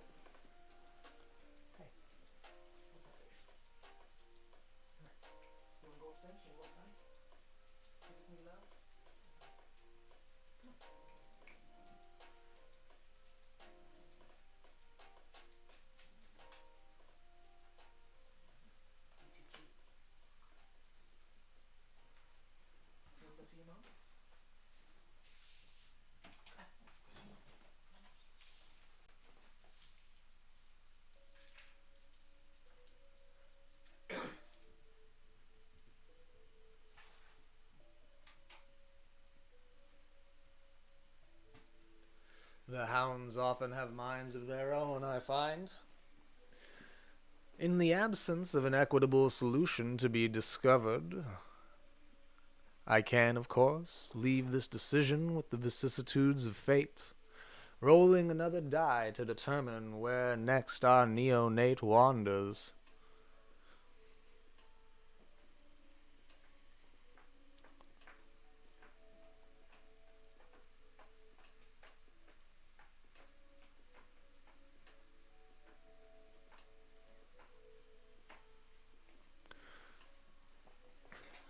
We are faced with a particularly lovely set of choices, aren't we? And quite the dilemma.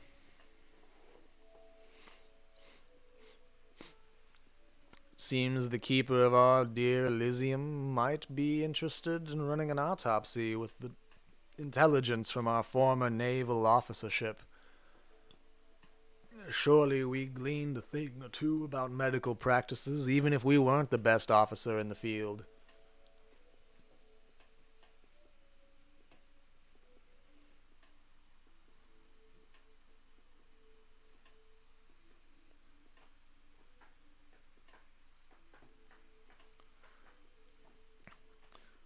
Is that the decision you'd like to move forward with?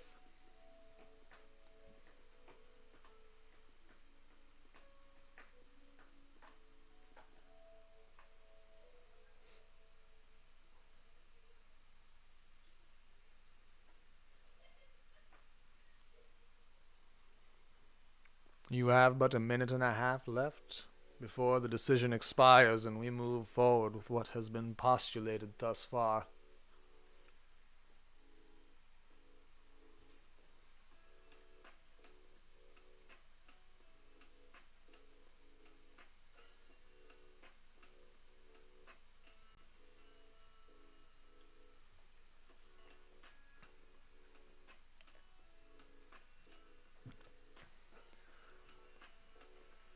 I think she wanted to play. So I brought the Elefante down in case.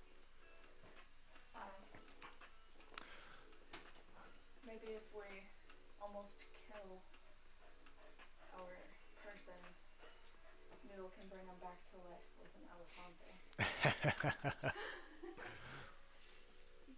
Sounds like my own Famulus, the lovely Magdalenian Noodle, simply desired either a romp with her Elefante, her favored toy.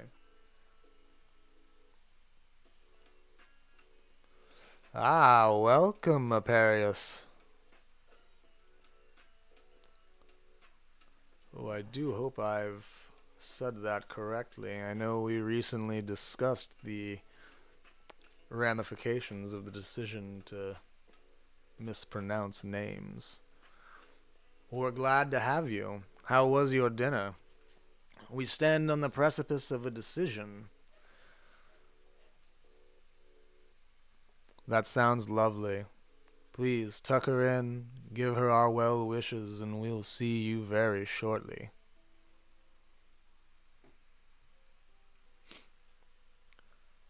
Seeing no dissent, we move forward with our Keeper of Elysium's choice, hopefully using our naval officer intelligence to perform a medical autopsy on the thin-blooded Catif's body. Perhaps this will ingratiate the Bruja Paternoster with our generosity.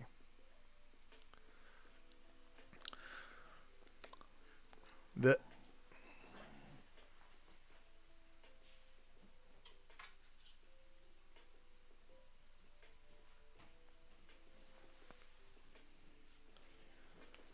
headless, emaciated corpse is waiting for you on a metal gurney beneath the fluorescent lamp. Baked ziti sounds almost as good as baked Tahitian. Older vampires crumble to bones of dust upon final death, but Rita May was young. Decomposition is noticeable, but the body is still intact. You work systematically, examining every inch of the corpse. The advanced and unnatural state of decomposition complicates your analysis. You start with the head. Got cut off, Paternoster says. The rebel is being flippant, but you need to be careful. Was it cut off? Carved off? Twisted off? After careful analysis, you conclude that it wasn't a claw, which is always a possibility, but a sharp blade that decapitated Rita May. No one's borrowed Duncan or Connor, Paternoster says, patting his invisible swords. The other noticeable injury is the puncture mark in the back that pierced the heart. You use tweezers to pull splinters out of the flesh. Staked, Paternoster says. Discounting the unlikely possibility that Rita May fell out a window and landed on an upside-down table leg, that narrows down the search to people who know how to paralyze a vampire. But more importantly, there's a noticeable deformation around Rita May's back. Whoever slammed this stake into her back did it with superhuman force. That narrows it down further. Someone used their undead strength to guarantee that the stake would pierce flesh and muscle to reach its target. You're not sure that narrows it down. You keep working until you've examined each of Rita May's withered organs. Only then, after Paternoster has left to hunt and returned, do you return to the epidermis. There's something strange about the skin, but you can't tell if it's normal for vampires to look like this. Your troubled expression lures Paternoster over. They look like bite marks, he says, examining the disfigurement along the clavicle just below the severing line. Like rat bites, you both say. It's easy to forget just how fast one of the rebels can move. Paternoster flashes down the hallway and then down the stairs into Stercorius's private haven. But it's already empty. Shit, Paternoster mutters as you follow him down.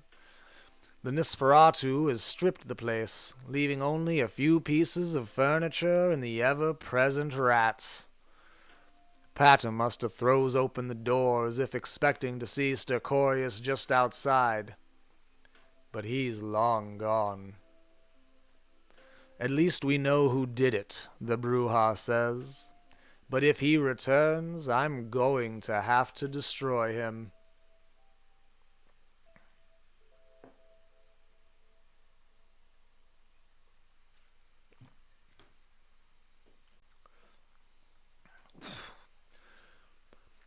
St. Basil's Hospital Morgue, Phoenix, Arizona. The night of November the 11th. Sunrise comes too early at 6:49 a.m. It has to be tonight. Wednesdays are frantic all day, then quiet all night, with frequent call-outs among the St. Basil guards. The Roadrunner guards are also unusually quiet on Wednesdays, since they're busiest on the weekends and lie low in between activity cycles. After the destruction of Rita May and the panicked flight of her killer Stercorius, St. Basil's kindred have been subdued, which is good. They'll stay out of trouble. You and Paternoster have spent enough nights surveying Director Corelli's office that you have a good sense of its layout. It's at the far end of the executive administration wing, behind a door that's locked and guarded the moment the director leaves in the evening until she returns an hour after dawn. There are normally 2 guards, except on Wednesdays when only one is on duty. The only other entrance is through a high, narrow window that you'd have to climb down from the ceiling to reach. The office itself is sparse, with an old computer, a meeting table, and an old metal filing cabinet full of hard copies that doctors and hospital administrators constantly have to access. No wonder she wants to upgrade this place. The computer is an ancient desktop model, which makes it unexpectedly secure. You'll have to physically access it. The good news is that Paternoster clung to the wall outside the window and watched Director Corelli enter the password last night. So you have access. The executive administration wing is blanketed with cameras, but that's where Paternoster comes in. His office is right down the hall from the security monitoring station, and he's waiting to throw the big reset switch, which will give you all the time you need to act.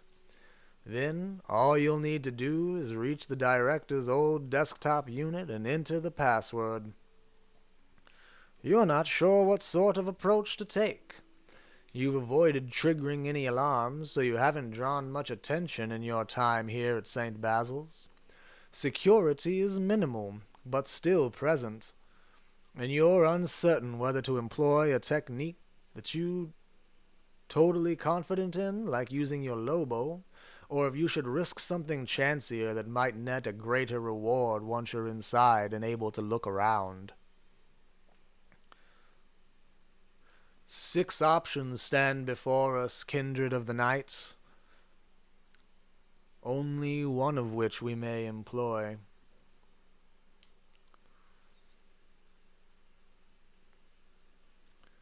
Option A. We recognize that tonight might be our last chance to feed. Perhaps we ought to do that before the break-in, lest the hunger overtake us. Of course, with option B, perhaps we can just act like a doctor to gain access. It'll take total composure and some persuasion, and ideally some basic medical training, but Paternoster does have an outfit for us. We do, of course, know that the guard takes a 10-minute break at midnight. It'll take iron nerves to hack the door lock in time, but we can do it. Do we drop down instead from the ceiling with option D, holding on with all our strength with one hand and slicing through the window using a glass cutter with the other? Option E, of course, will use our discipline of animalism, our connection with the Lobo Magda, whom we'll send through the vents to open the door from the other side. She'll have no problem with this sort of thing. Or option F. There's no way we're going to be able to pull this off, so we leave the thumb drive, our job completed, and head home. The choice rests in your hands. You have 4 minutes to decide, fellow neonates. Beginning now.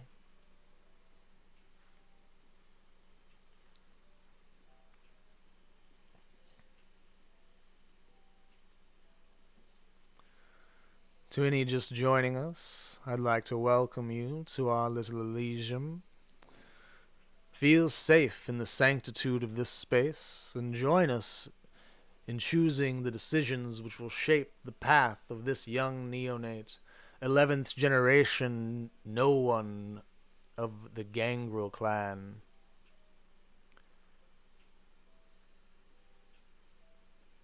At each decision we are faced with, I will leave things open for discussion, collusion, and collaboration. Once we've arrived at a plurality of votes within the chat, we'll move forward with your decision, and if we're unable to make such a decision together, then I will certainly use the vicissitudes of fate, rolling a die to determine our decision that we might move forward together. We appreciate all of your presence here in this sanctum, and we look forward to sharing this narrative with you going forward. We have much in store for our time together, short or long-lived as it may be.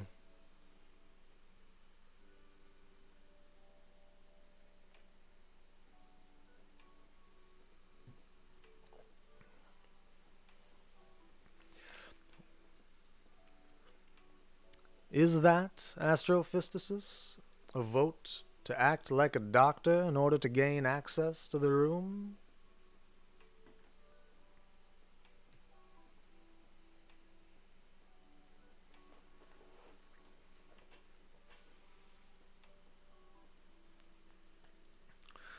We've one vote then, to act like a doctor to gain access. Before we move forward, I will bring up our stats that we may determine just how hangry our vampire may be.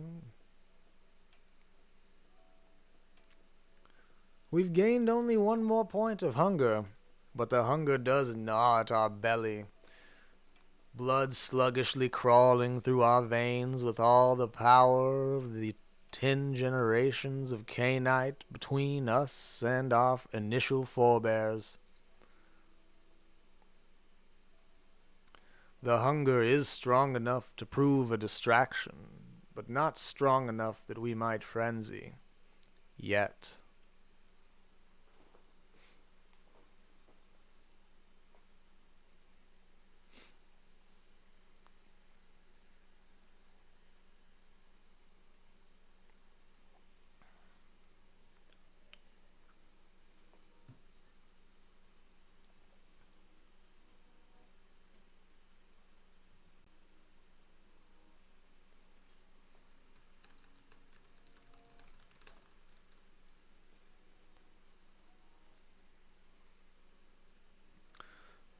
In only another 30 seconds, this decision will expire and we'll move forward with the cosplaying vampire. Hopefully no unknowing patients require our services.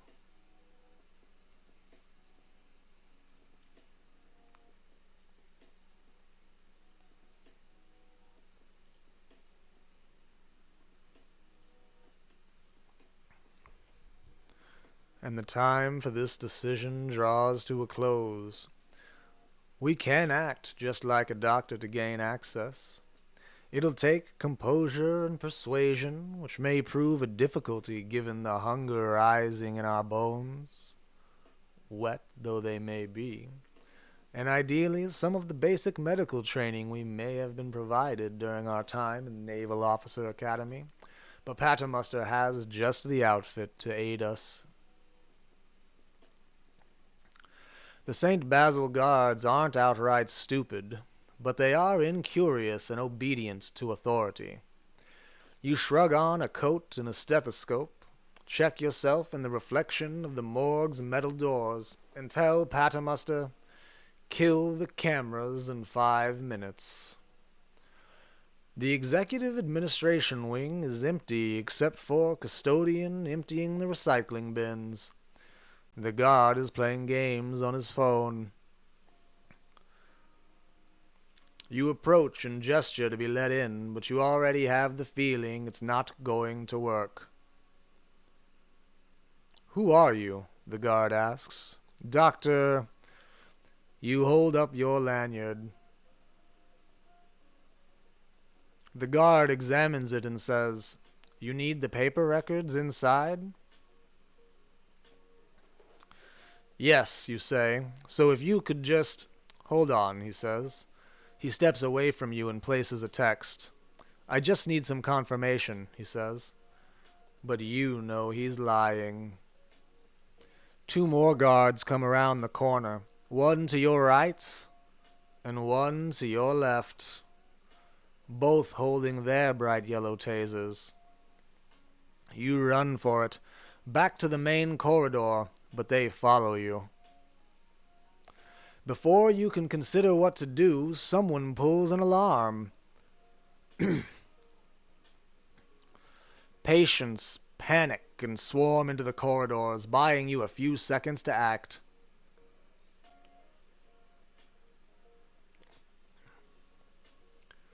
Unfortunately, it also gives the guards time to pull their pistols. One of them, for reasons that you'll never understand, fires twice into the ceiling, and the patients just lose their minds at that, screaming and running in every direction. 6 choices stand before us, kindred.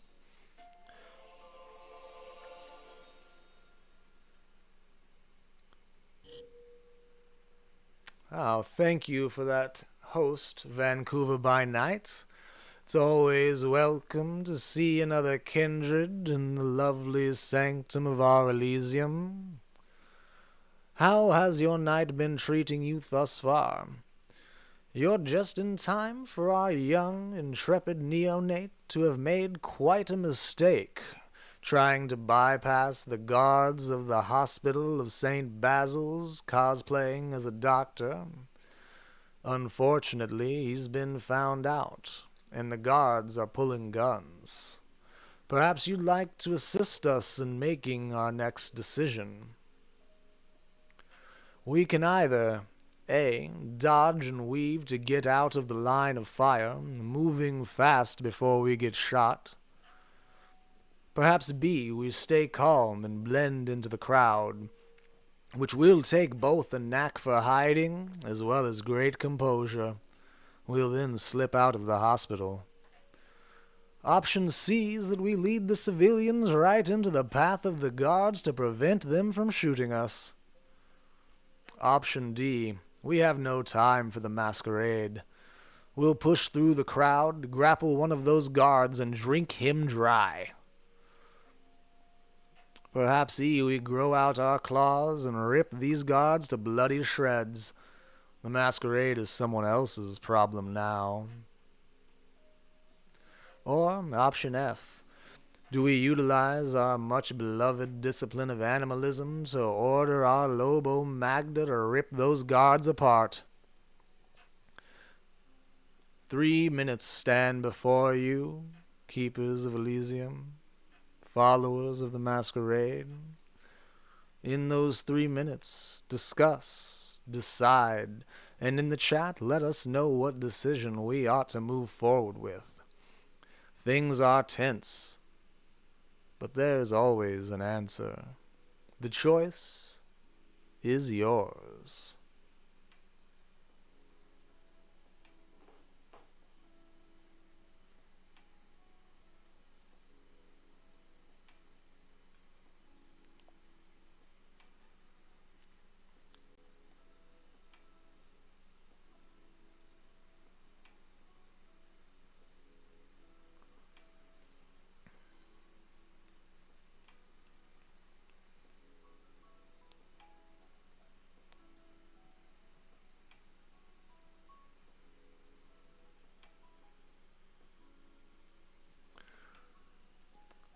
The time within which to make this decision will expire in but 3 minutes, fellow kindred. We look forward to your decision.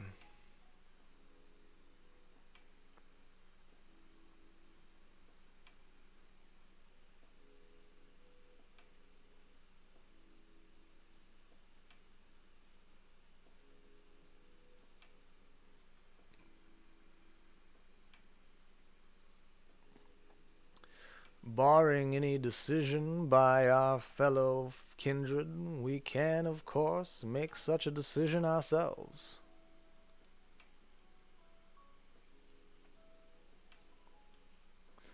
Utilizing a roll of the dice to let the fates decide for us.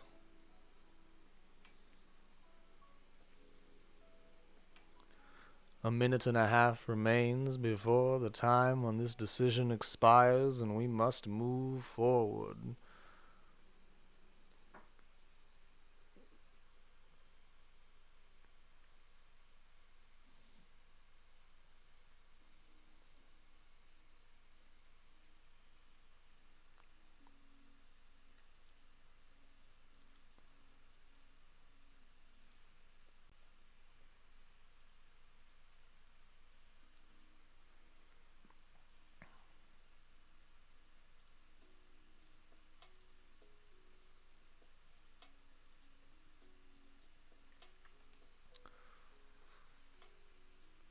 In 1 minute I will reveal the roll of the dice that has allowed us to make a decision, unless any of our fellow kindred of Elysium have decided to join in and make their decision known.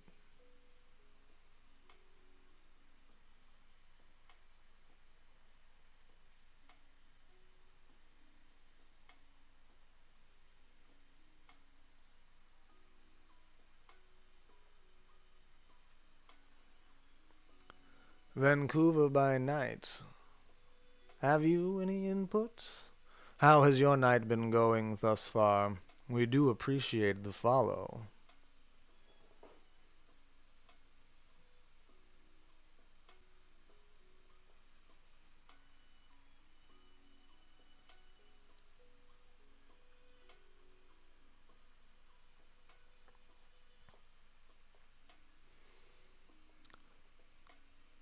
Time wears thin as the blood of a high generation neonate.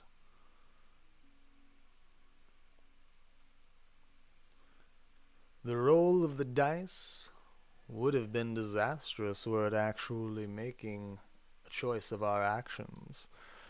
As it stands, we rolled a 1, and thus we will dodge and weave to get out of the line of fire, moving before we get shot. You run for cover as the guards panic and open fire, ripping apart patients in their zeal to hit you. One round bounces off the unnaturally hard skin of your shoulder.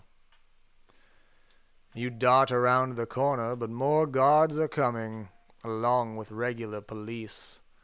You sprint down another corridor, easily outpacing the backup, and run for the parking lot.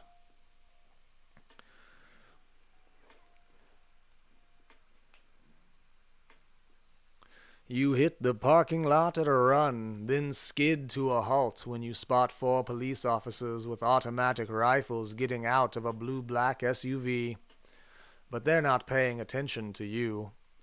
Gunshots pop from a nearby window.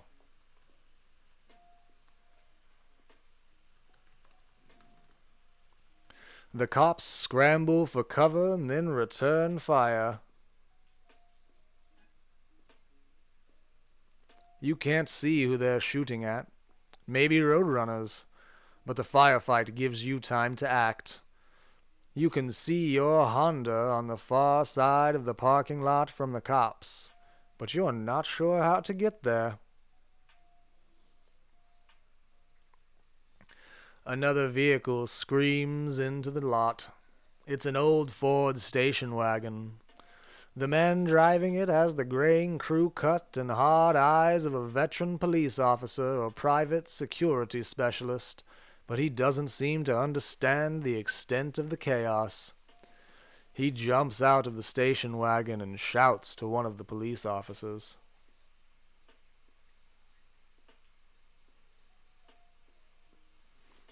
Before the officers can react, the shooters from the windows open fire, dropping the man and blowing out 2 of his Ford's tires.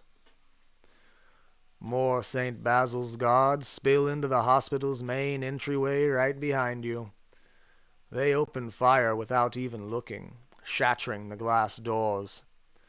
You dodge behind a concrete bollard as they hesitate, wondering whether to break cover and close in on you. As they consider their options, patients start fleeing out of the building around them. One drops with a bullet in her back while the others run for safety. 4 options now stand before us, kindred.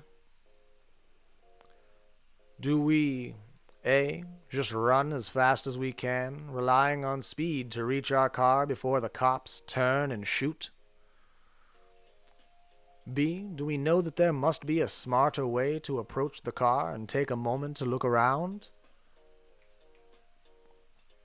Perhaps C, we jump into the station wagon and hold on with both hands.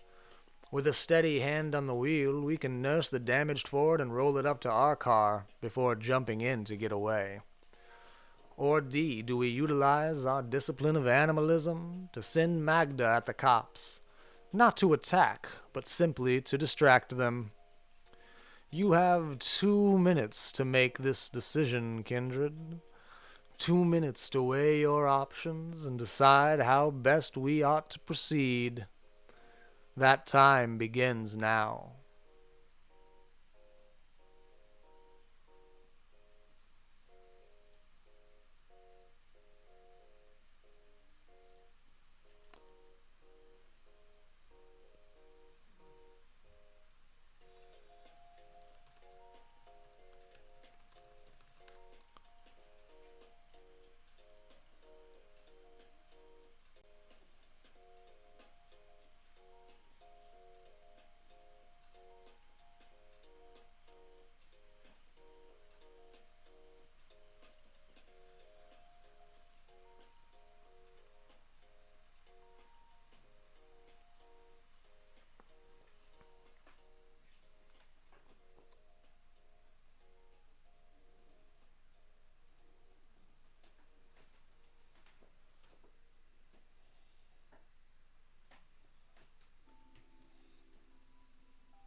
In another minute,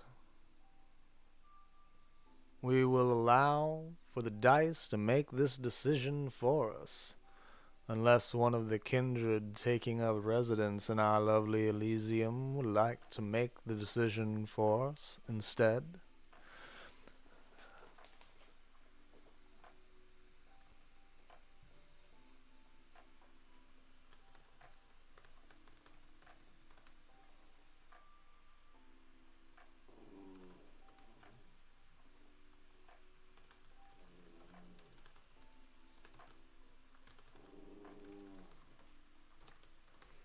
You might be able to hear the firm and steady growls of my famulus, the lovely little boonknocker, or Buddy, as you might know his given name. Let me turn up the lights so you might see his beautiful face while you make these decisions. Be wary of your eyes, though. I shouldn't like to harm you.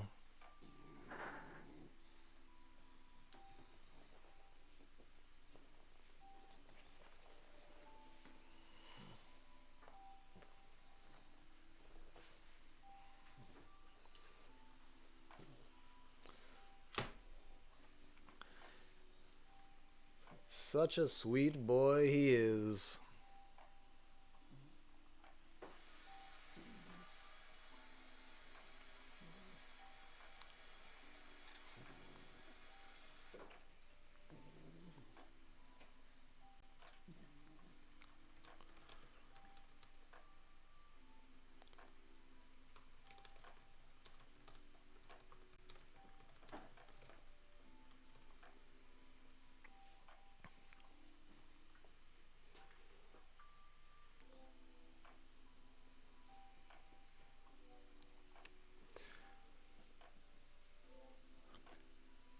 Lovely keeper of our Elysium, astrophysicist. Would you like to make the decision of how best we proceed? After all, it was your cosplaying decision that got us into this mess to begin with.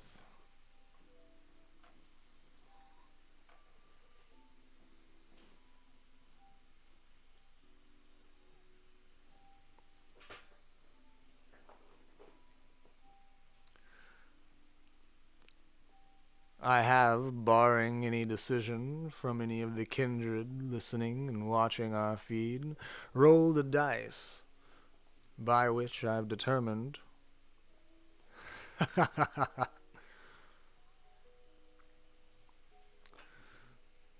Is your decision then to send Magda at the cops?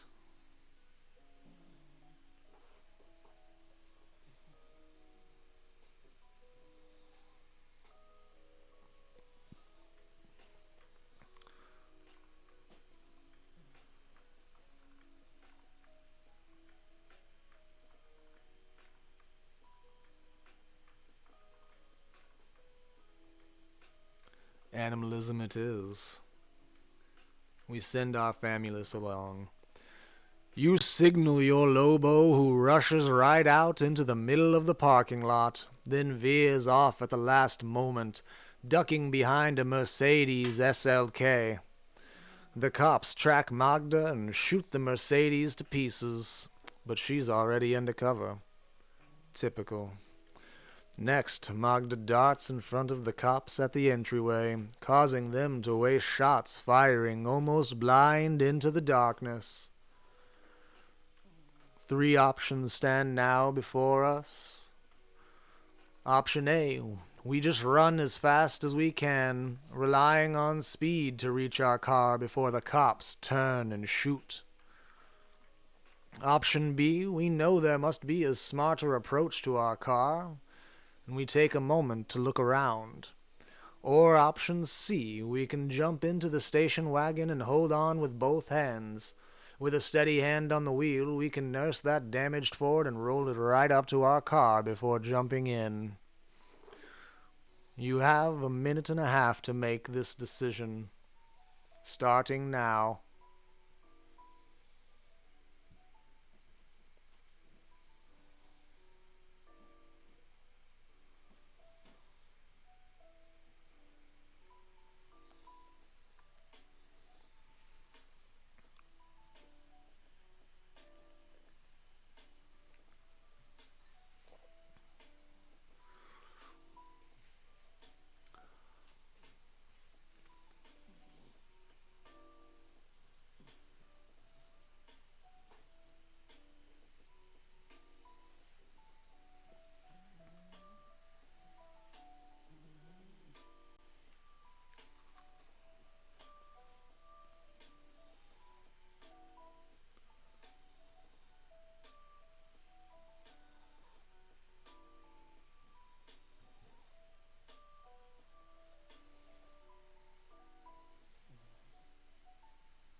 Well, Keeper, barring any dissenters, it will be your decision.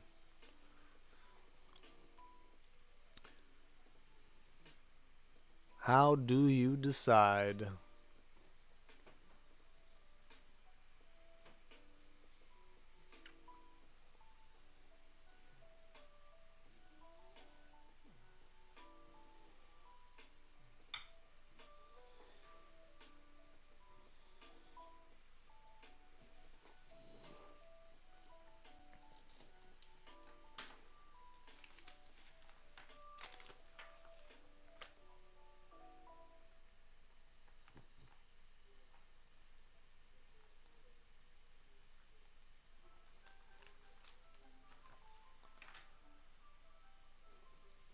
If I'm not mistaken, our dear Keeper might be quite distracted. Ha! Imagine that. It's almost as if the blood coursing through my veins has given me a touch of clairvoyance.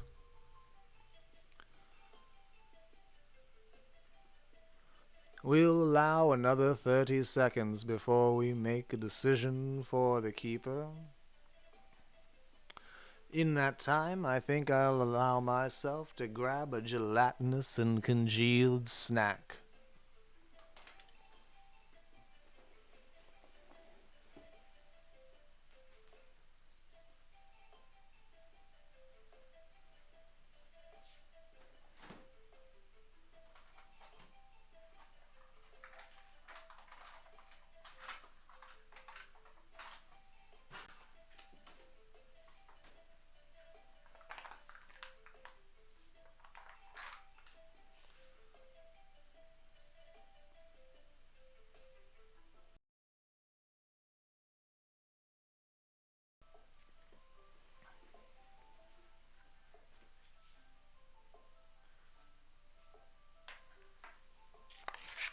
Her distraction proved momentary, and our Keeper has chosen the final choice, to jump into the station wagon and hold on with both hands. I think that's an excellent decision. Perhaps with the distraction Magda has provided, it will allow us a chance to escape from the police. The Ford station wagon is still running, after all, and even though 2 of its wheels are shot to shreds, it can still roll. You hop in and you gun the engine, instantly drawing fire from both the guards and from the police.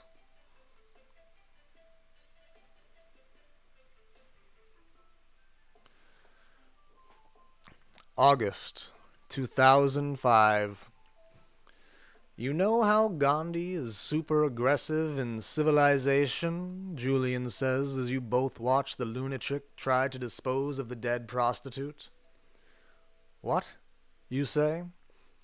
It's because... Hold on, let me remember.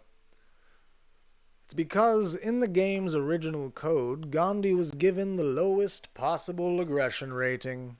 Because he's Gandhi, right? Except...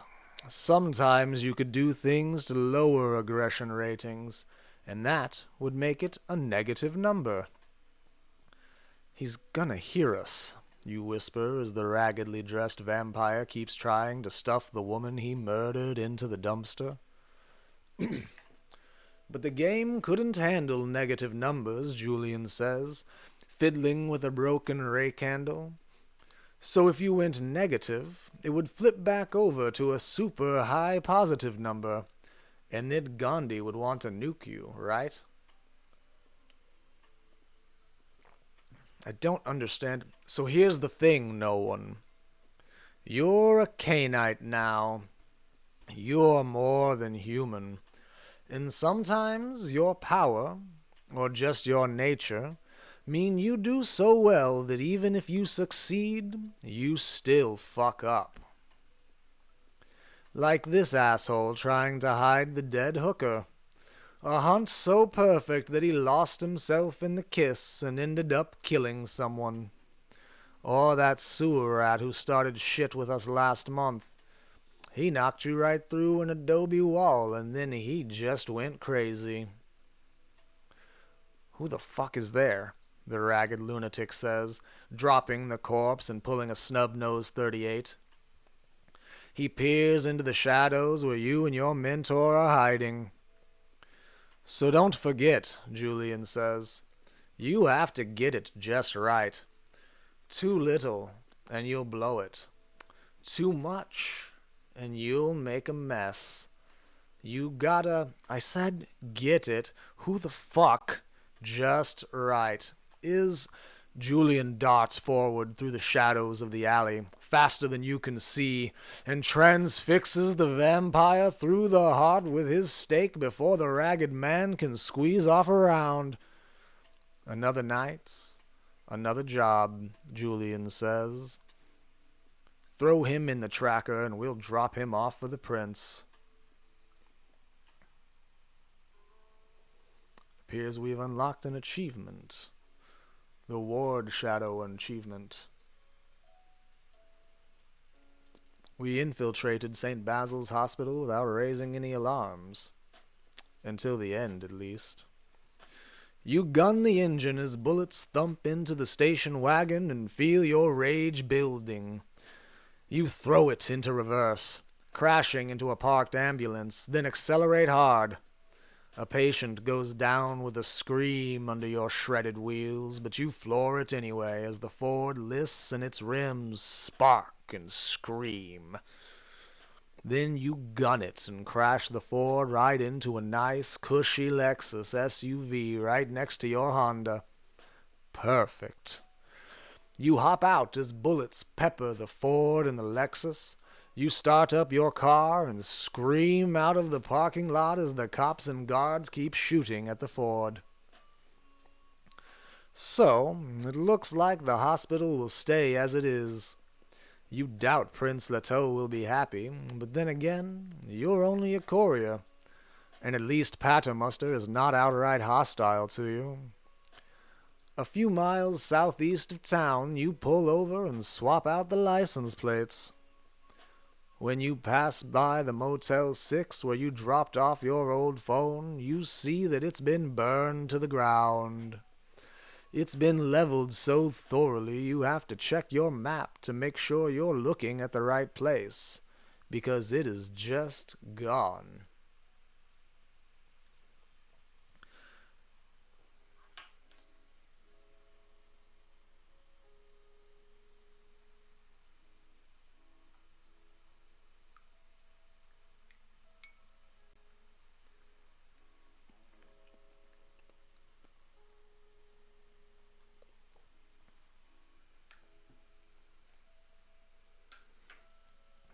You stop about a half hour outside of Phoenix to sweep your Honda for bugs.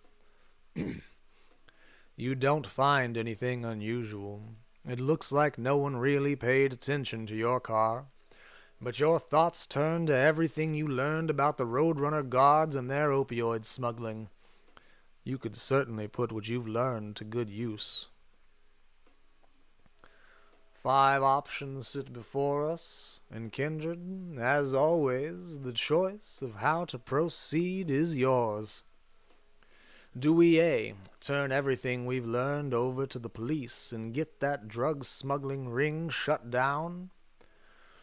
B, do we check for Second Inquisition contacts within these organizations, which will secure the Masquerade and insulate us from hunters? Perhaps C, we turn everything over to Julian. He can't have the hospital, but he can have these smugglers. D, maybe we turn everything over to the Camarilla to stay in their good graces after our disastrous failure.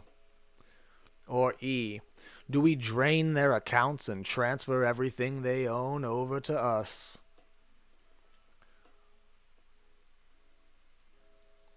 We've a minute and a half for this decision, Kindred. I leave it securely in your capable hands. Your time starts now.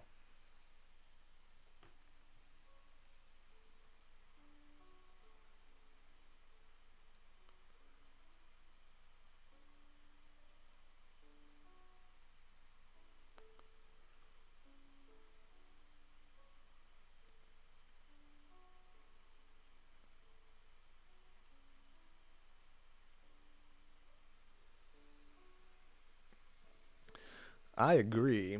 Kyle Marquis did an excellent job providing us both with choices and lovely, lovely implications for all of the decisions we've made so far.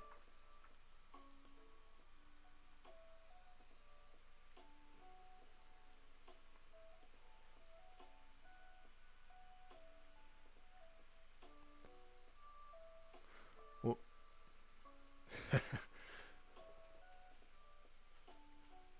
think I shall eat more of my congealed gelatinous fluid while we make this decision.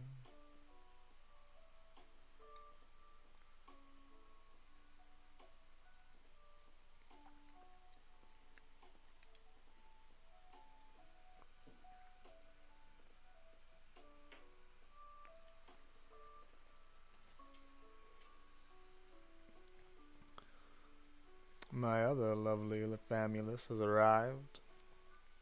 The beautiful Magdalena, Noodle, if you will. She's a little more difficult to get into my lap, but just as lovely, let me assure you. We do need to know more about the Second Inquisition. Would you like, then, to look into their contacts within the organizations, astrophysicist?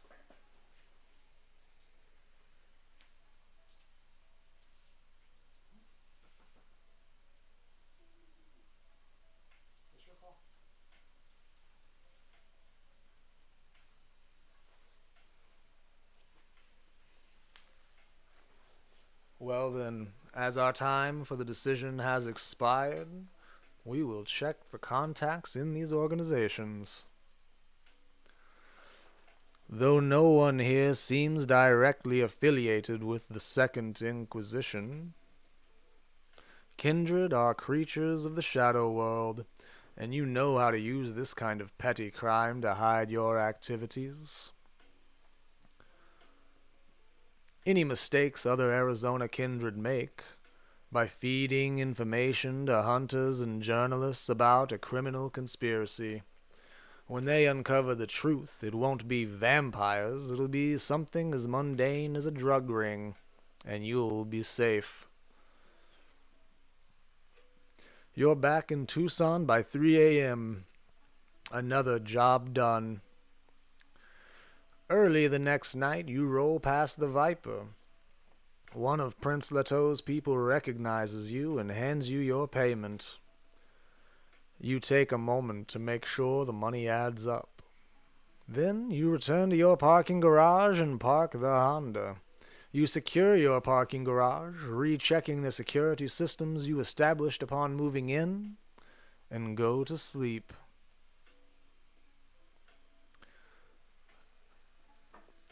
Indeed, astrophysicist, I don't think anybody sees it that way currently. I hope everyone here in our lovely Sanctum of Elysium recognizes that they are more than welcome to enter into the chat and make their decisions about the options put before us known. I do move forward with a plurality of votes as they stand in the chat. And I know in the coming days I hope to have our poll structure worked out more effectively so that voting is a little more streamlined. Unfortunately, as I've noted before, I'm not the most technologically savvy Cainite you've ever encountered. I trust that won't stop any of you from watching, interacting, and enjoying the content put before us. You ought to feel safe in this sanctum after all. It's your blood that's drawn you here. That day you dream of flying, but this isn't a regular flying dream. No, this isn't even a dream.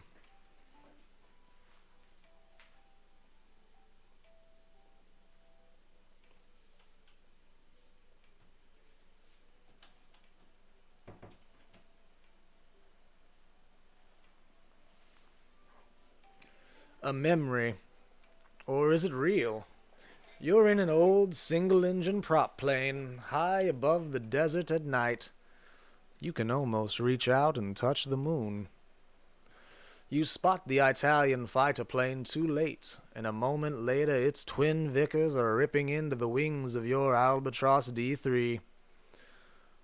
You twist through the air, but it's getting late, and the rising currents of hot air you rely on are almost depleted. Bullets shred your engine. The black smoke would choke you if you breathed.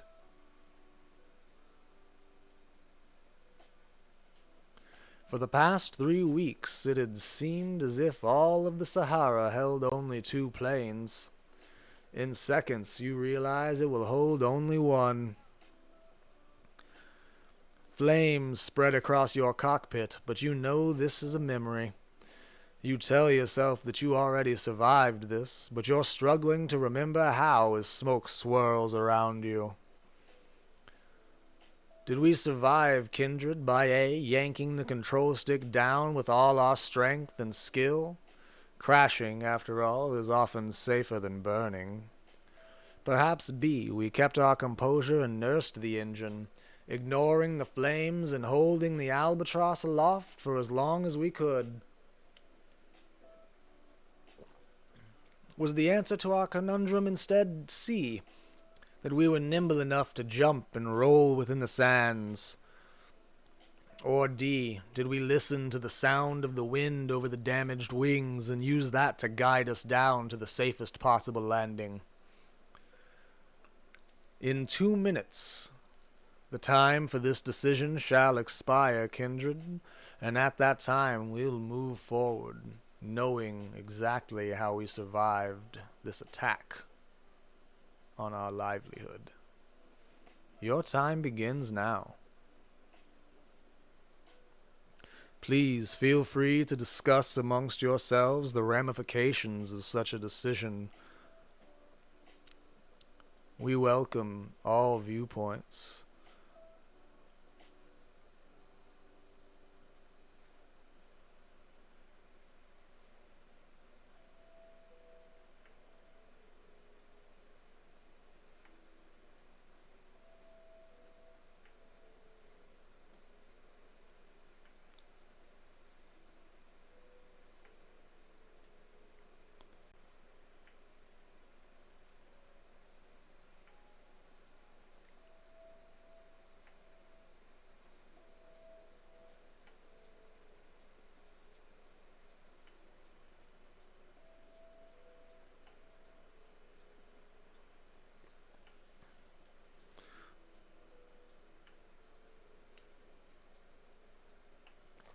We are indeed recon.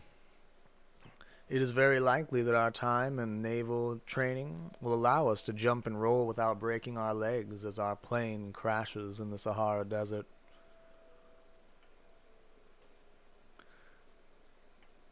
There are another 30 seconds left to make this decision, Kindred.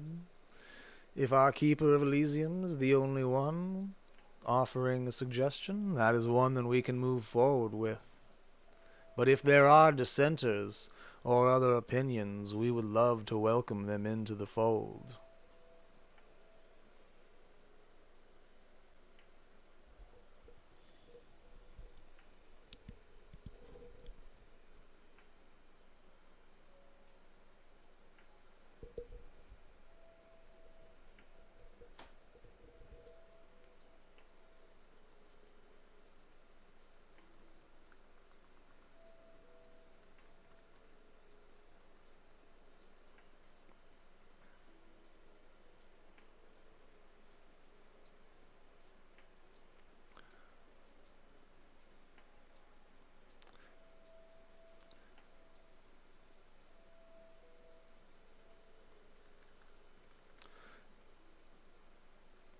Is that you changing your answer to B, astrophysicist? It would be nice to try and hold our plane aloft as long as we might. We are quite the naval officer, after all. C, indeed. I thought that might have been what you meant, but I am open to changing opinions. We were nimble enough, after all, to jump and roll in the sands as this enemy pilot This bogey shoots us down. Let us move forward then. The mortal pilots in your squadron all carried pistols, and you knew why. So they could shoot themselves instead of burning to death. It's a long way to the ground, after all. But you always had another option, however disagreeable it might be. And now you exercise it. You climb out onto the shredded wing of your albatross, and just before it wings over, leap into the dunes. The impact, even from such a low altitude, is bone-shattering. The sand feels like concrete. Your only consolation is that you didn't try to dive face first.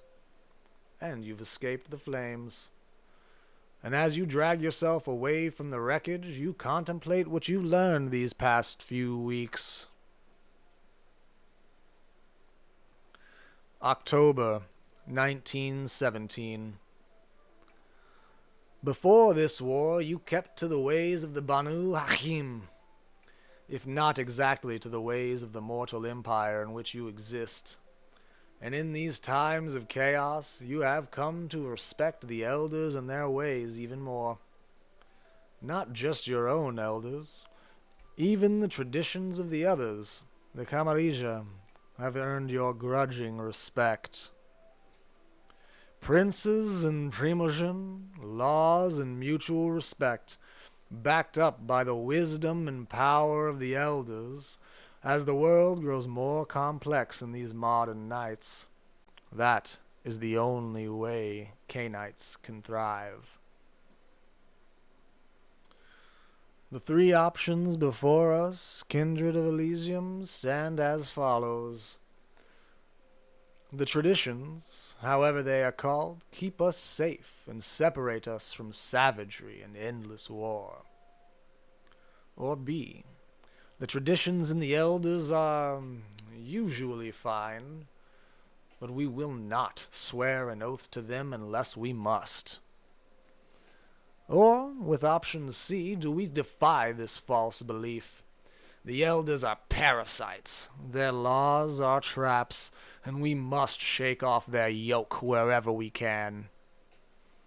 The choice is yours. For this decision, I will allow you 2 minutes to talk among yourselves, to make a decision and carry your way into a plurality. Your time begins now.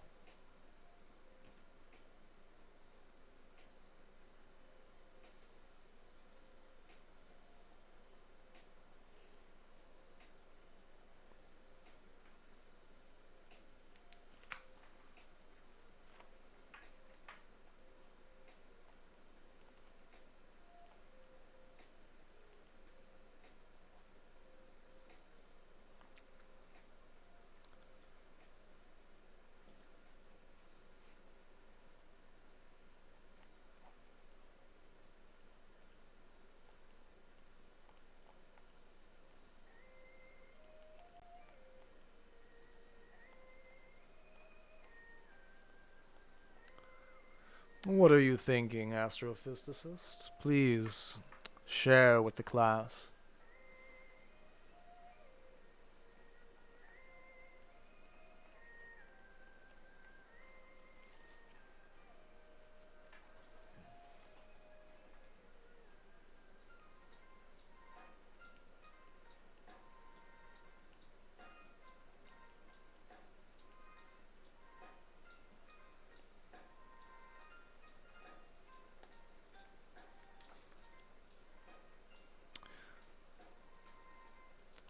Often we must balance the paths of what would be interesting with the paths of safety. Making enemies is dangerous in the world of political maneuvering offered by the Masquerade.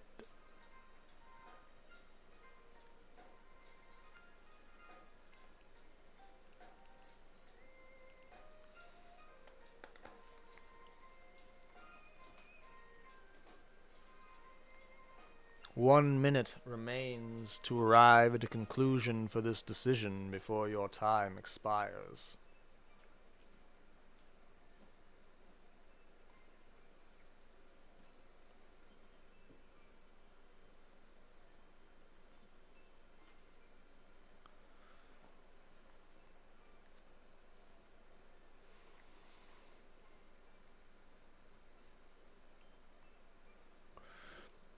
You aren't wrong, but remember that sometimes when we make new enemies, we certainly fall upon a host of new allies with which to exercise our free will.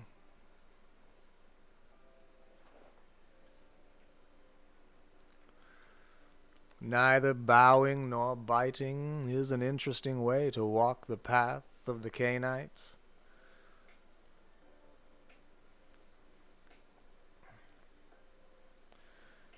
Neither ingratiates ourselves to the generosity of the Camarilla, nor thrusts upon them the blades of our animosity.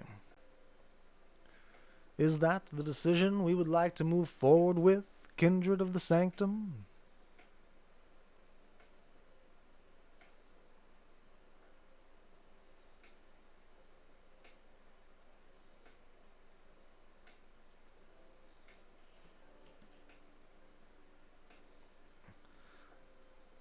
Then be it is.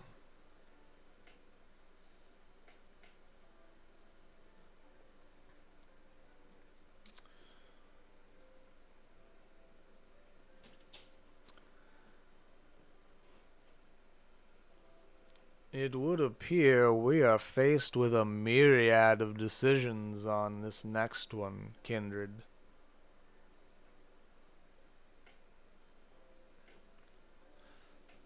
You shake off these strange notions of bowing to the traditions and drag yourself up out of sleep.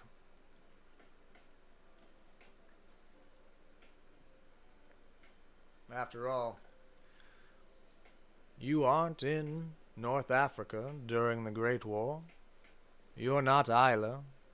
Isla is dead and gone.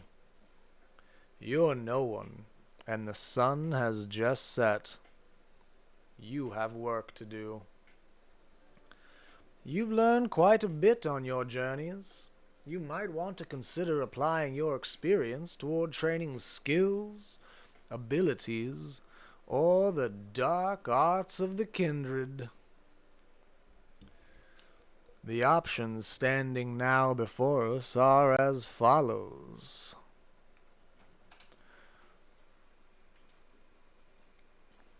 My familius has joined us once again.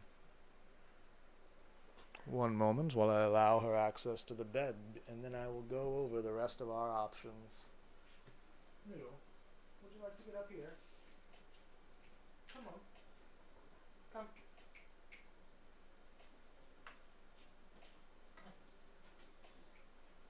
You don't want to do that? I understand.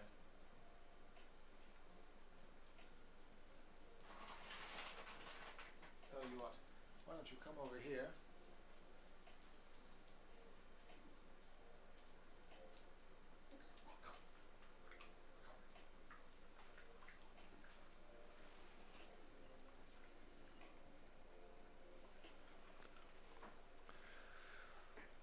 The first option before us is that we're worried about the Masquerade.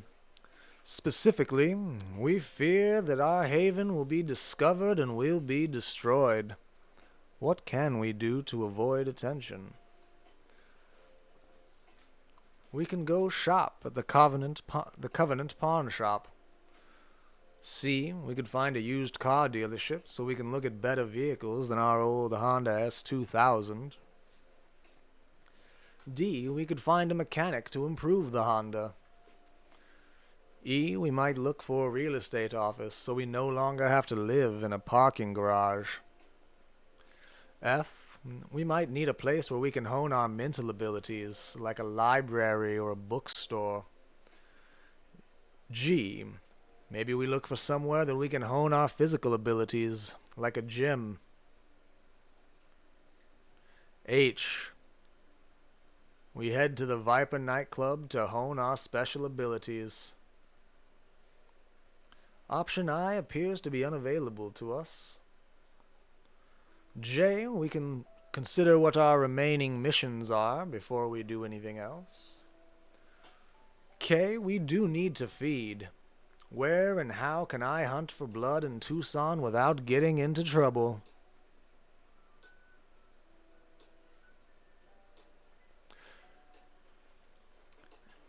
L is equally inaccessible to us, as we do not need to mend our wounds.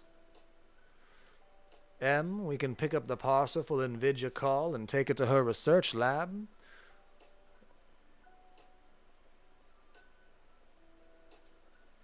Or N, we can pick up the parcel for Ellen Olive Krona and take it to Camp Scheffler. Astrophysicis would like to know what our hunger is at, and so we'll go look at the stats. Our hunger is strong. We're close to the beast, and we can feel it roiling just beneath the surface, gripping us strong enough to distract, and we don't have enough blood to use our disciplines, which means Magda is quite beyond the purposes of our animalism. We are also mildly injured, but not enough to pull us away from our duties. The choice, Kindred, is yours, and with this many choices before us, I'll allow 3 minutes to make a decision. Beginning now.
Astrophysicist has postulated 2 decisions. To either look for somewhere to feed so we can replenish our blood and quell the hungry beast rumbling beneath our surfaces, or to deliver another of the parcels. We've a minute left to arrive at a decision before our time expires.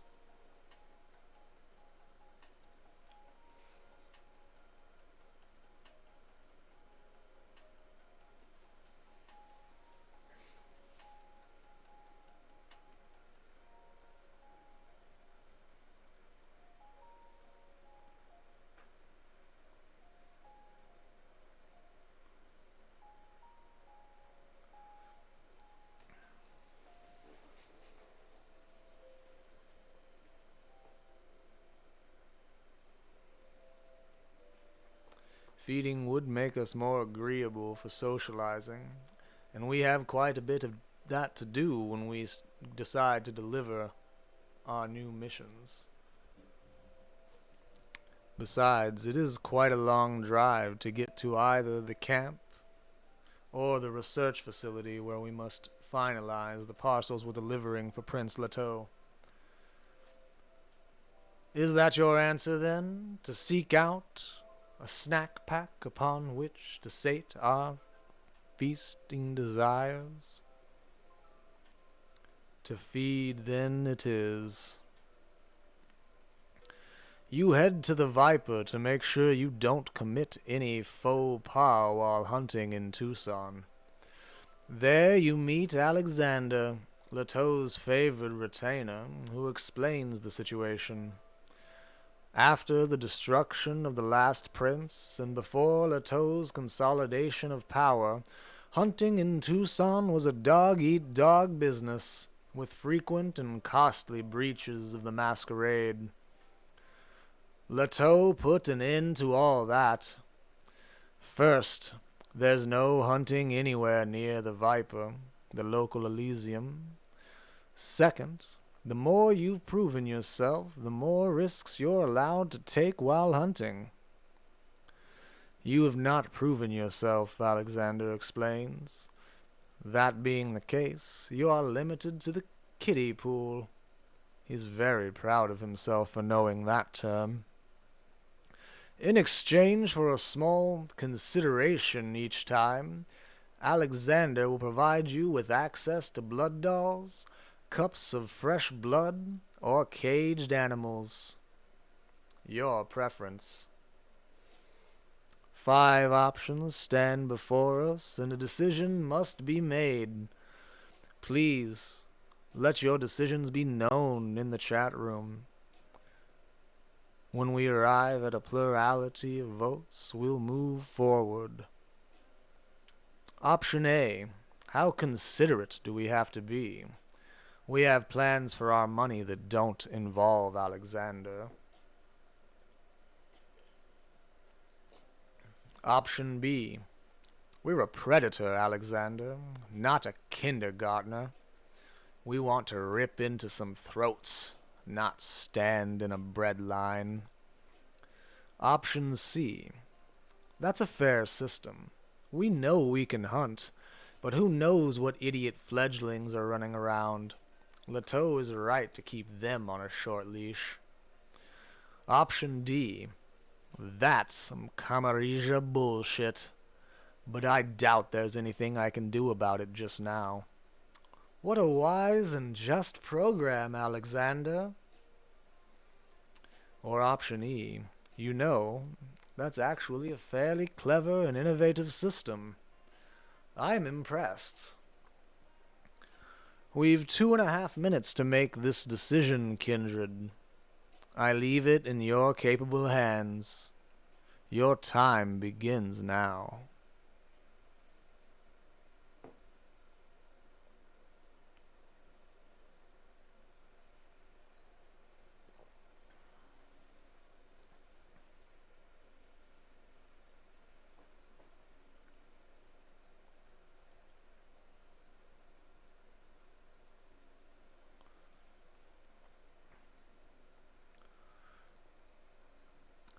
Astrophysicist has decided, or puts forward her vote, rather,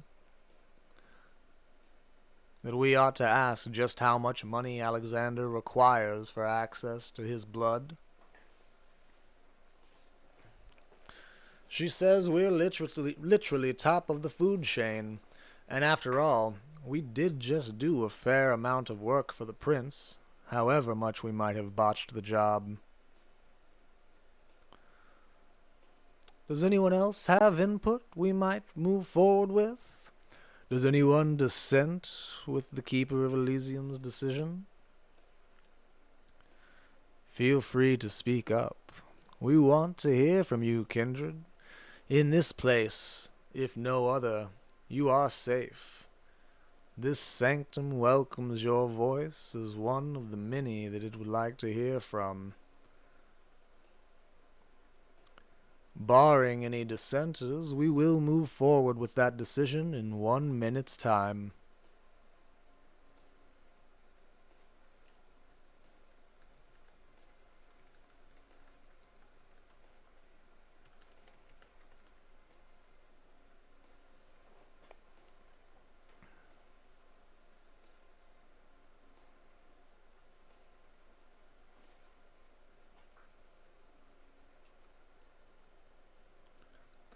For any of you who may have just recently joined us, this is a piece of interactive fiction by Choice of Games LLC and written by Kyle Marquis.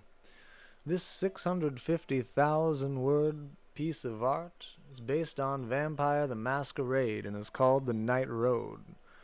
We're shaping the life of one young neonate in the harsh Arizona deserts. Our 11th generation neonate is a member of the Gangrel clan, shadowed closely by a wolf by the name of Magda, who we've put to great use thus far.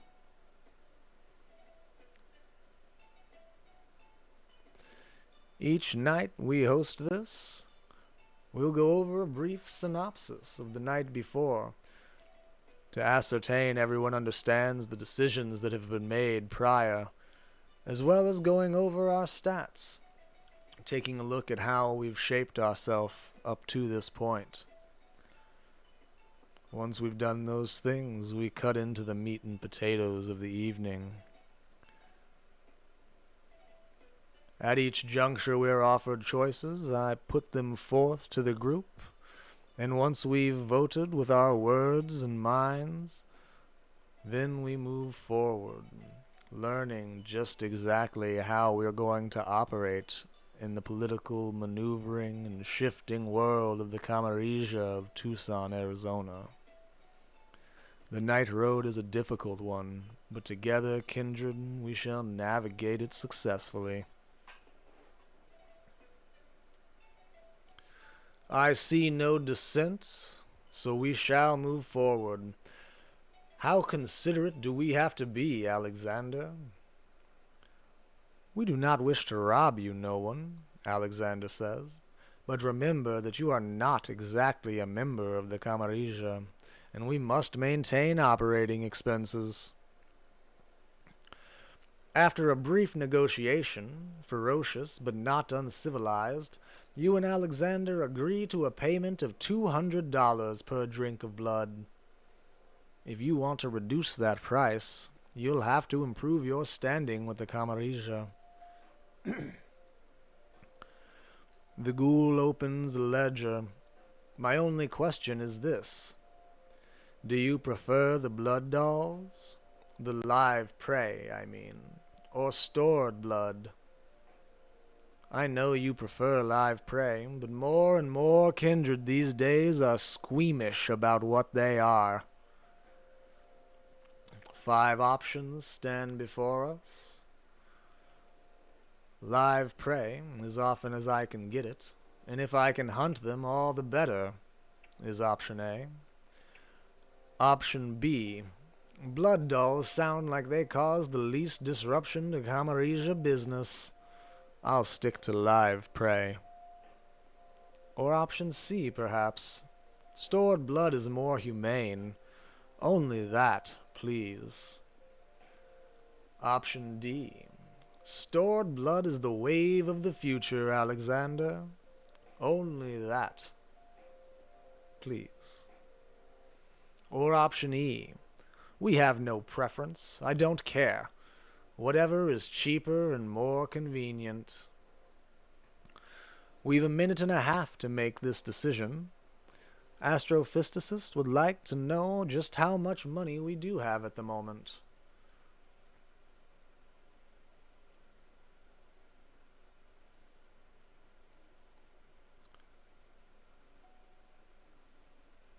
We currently have assets in excess of $1,000, standing about $83 more than the number of 1,000. Our upkeep is $480. We would still have enough after we drained a piece of live prey, should that be the case.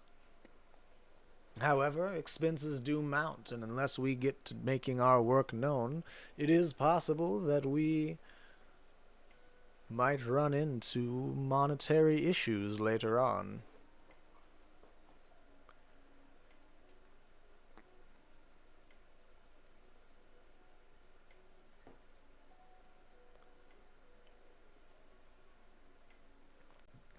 While we discuss and decide upon this decision, I will be right back. I need to fill my cup with something warm. Do not miss your narrator too much, kindred. I shall return shortly. You have about 2 minutes to make this decision.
Pardon my absence, lovers of the macabre. I return with something warm to fill my body with the energy of the supernatural. We do stand at a decision, and yes, astrophysicist, we can most certainly afford to have a blood doll should we so desire. The spilling of warm blood across the lips of a Cainite is such an exquisite experience. Kind don't take too poorly to it either. From what I understand, it's one of the most rapturous experiences they can have. There is, after all, a reason the French call an orgasm la petite mort, the little death. It's as close as they can get to the exquisite feeling of fangs sliding into their veins. Or so I'm told.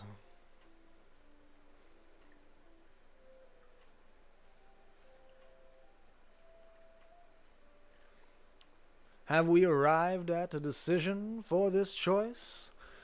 I do believe in my absence our time may have expired.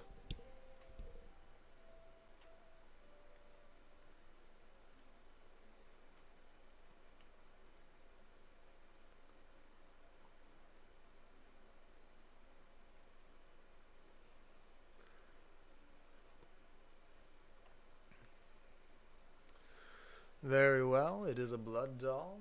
Would we then like to hunt our blood doll? Or choose a blood doll that's taken on to this by choice?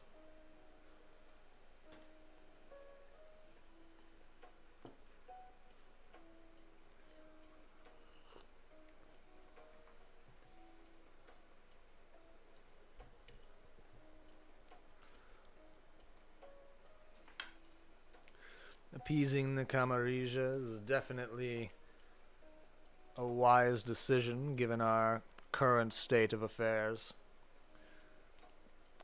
If I'm understanding right, that puts our choice at B, and barring any dissent from the other kindred who have joined us in this Elysium, we'll move forward with that in 15 seconds.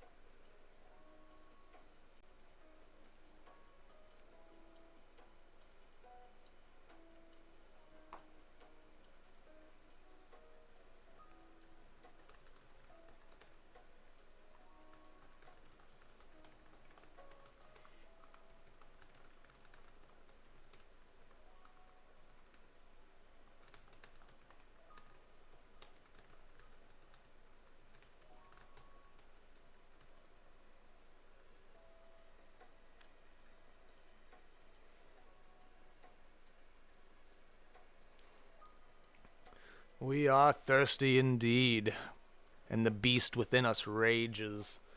The sluggish blood curdling in our veins boils at the thought of a young blood doll we might strip ourselves of thirst with. So it shall be as it has been decided. Very polite of you, no one, Alexander says. I will ensure a steady supply of blood dolls, clean and not enslaved, because the Eagle Prince is a man of honor and refinement. Many of the same decisions that stood before us earlier stand before us again now. However, we did embark upon that last decision with the urge to sate our needs and hunger. Do we spend a little money and acquire some blood from one of the prince's blood dolls? Do we fear that our haven will be discovered and I'll be destroyed, worrying about the masquerade? Do we go to the pawn shop, find a used car dealership, seek out a mechanic? Do we look into our real estate options so we don't have to live in a parking garage? Do we need a place to hone our mental abilities, spending experience we've gathered thus far on those mentals? Do we look for a place that we can hone our physical abilities like a gym? Or do we head to the Viper nightclub to hone our social abilities? Barring any of those decisions, we can also seek out what our remaining missions are, as well as picking up the Parsifal and Vidya Call or Elin Olive Krona. We will give you 1 minute to make this decision.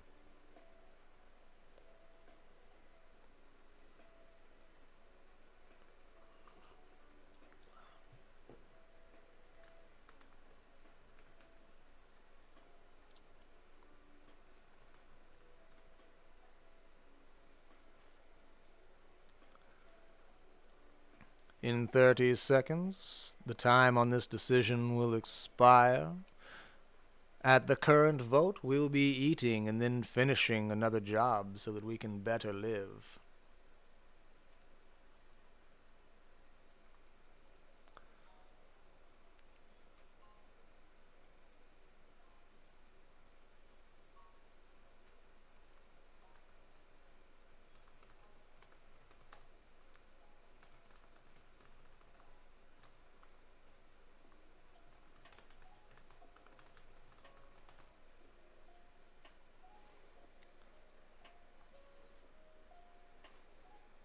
Ten seconds remain before the time expiry on this choice.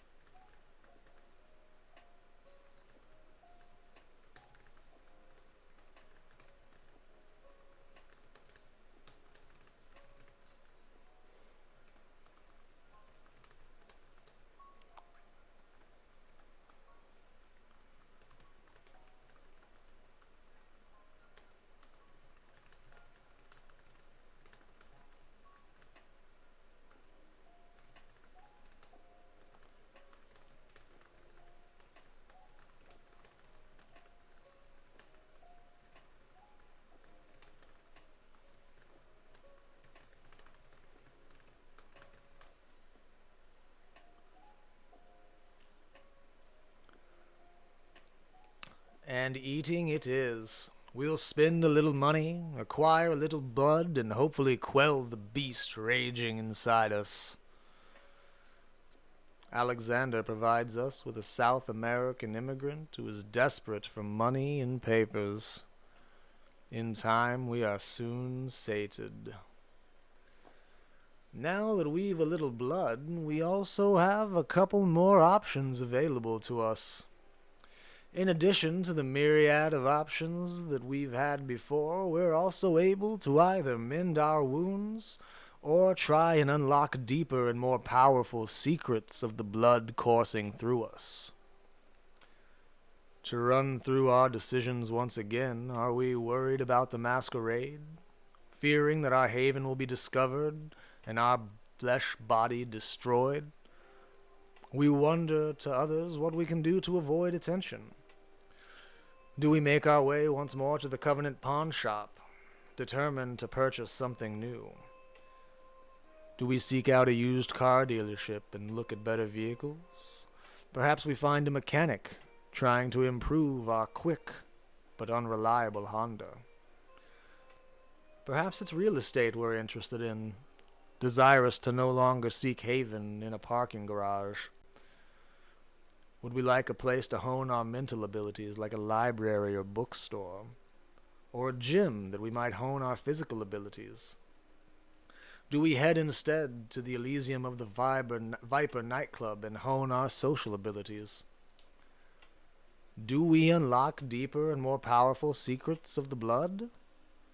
Do we wonder what our remaining missions are? Do we use the blood coursing through our veins to mend our wounds?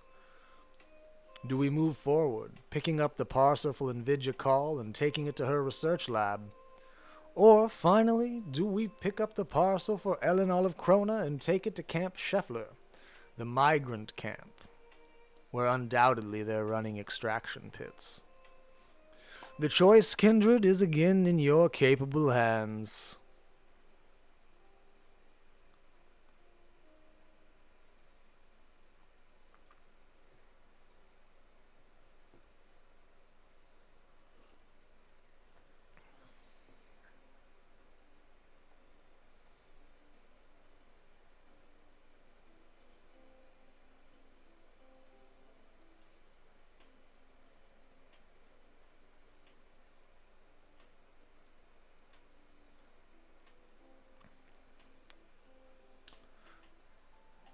We'll leave another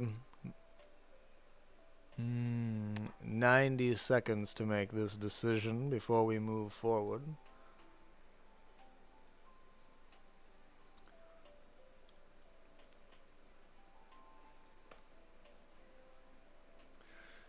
And yes, please feel free to make your decisions known in the chat.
Well, I believe, if I'm not mistaken, that Camp Scheffler is in New Mexico, that the research facility is across the other border into Texas. I may have mixed those up, however.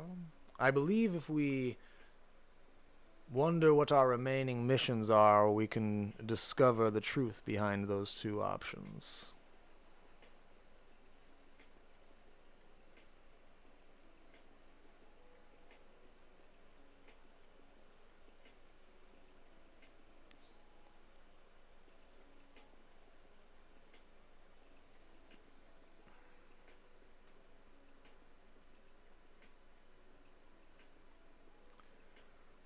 The two more driving tasks before us, to be tackled in any order. Prince Leto first would like us to deliver an order shutting down the biomedical and secret blood sorcery operation at Kiowa Xenogenetics in New Mexico, run by the Tremere warlock Invidja Call. There's also some kind of warning to a blue blood named Ellen Olivecrona, a Ventru at a detention center called Camp Scheffler along the Texas-Mexico border.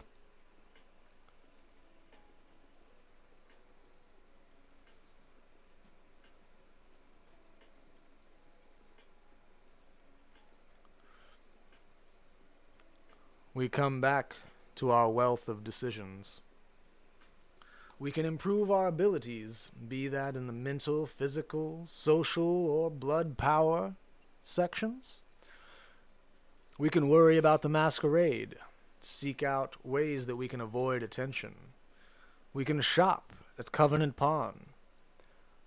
We can go vehicle shopping at a used car dealership, find a mechanic to improve our Honda, seek out a new haven at the real estate office because we no longer desire to live in a parking garage.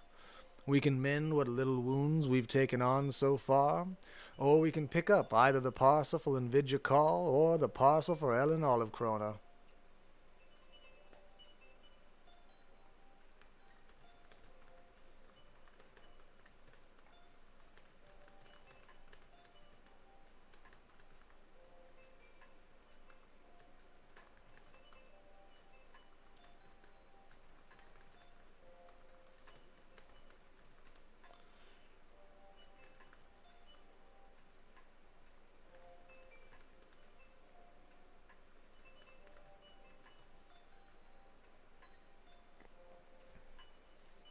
We've one vote for Ellen.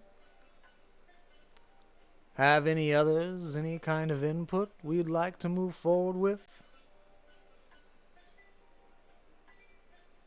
Barring any dissent or dissenting opinions, we shall move on with the next portion of our quick missions. We'll leave another 45 seconds to decide.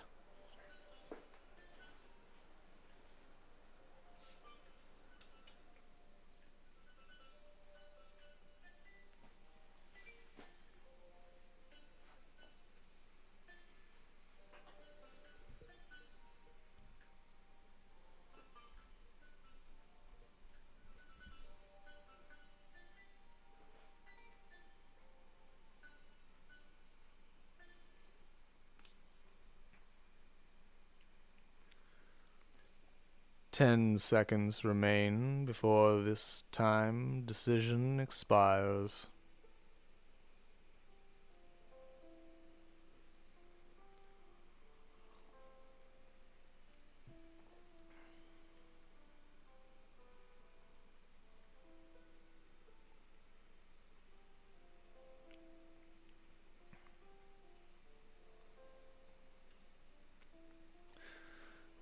You tune the Honda's radio to hear the news. This is Melpomene Shen, and you're listening to Mel at Midnight. Big news out of Phoenix, where the proposed renovations for St. Basil's Hospital might actually go through. Hospital Director Chance Corelli says that funding has been secured and the mayor has agreed to a 5-year renovation plan that will see St. B's modernized inside and out. In 5 years, what will be the worst part of Phoenix? Probably Price Hill burgers and fries. The only place in Arizona where you can get Skyline chili.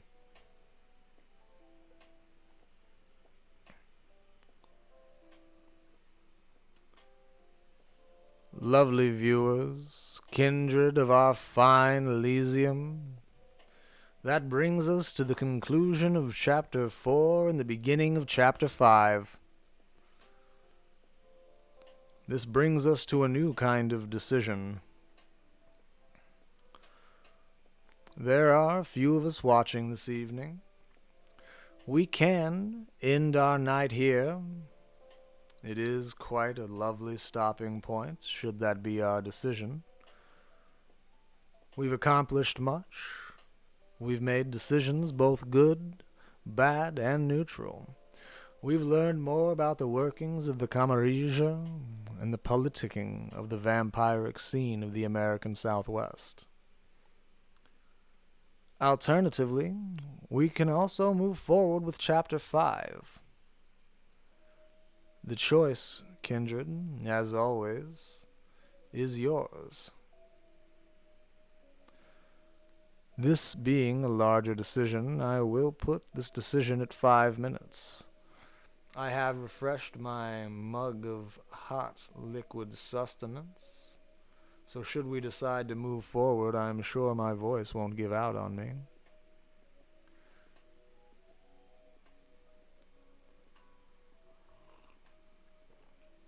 That said, Chapter 3 did take about 4 hours to complete. Should we move forward with Chapter 5, it is unlikely we'll find as clean a break to end our night with before we're forced to retire and hide from the sun. I leave this decision, as many others, in your capable hands. I trust you'll make the correct decision, one way or another. The time on this decision, kindred, begins now.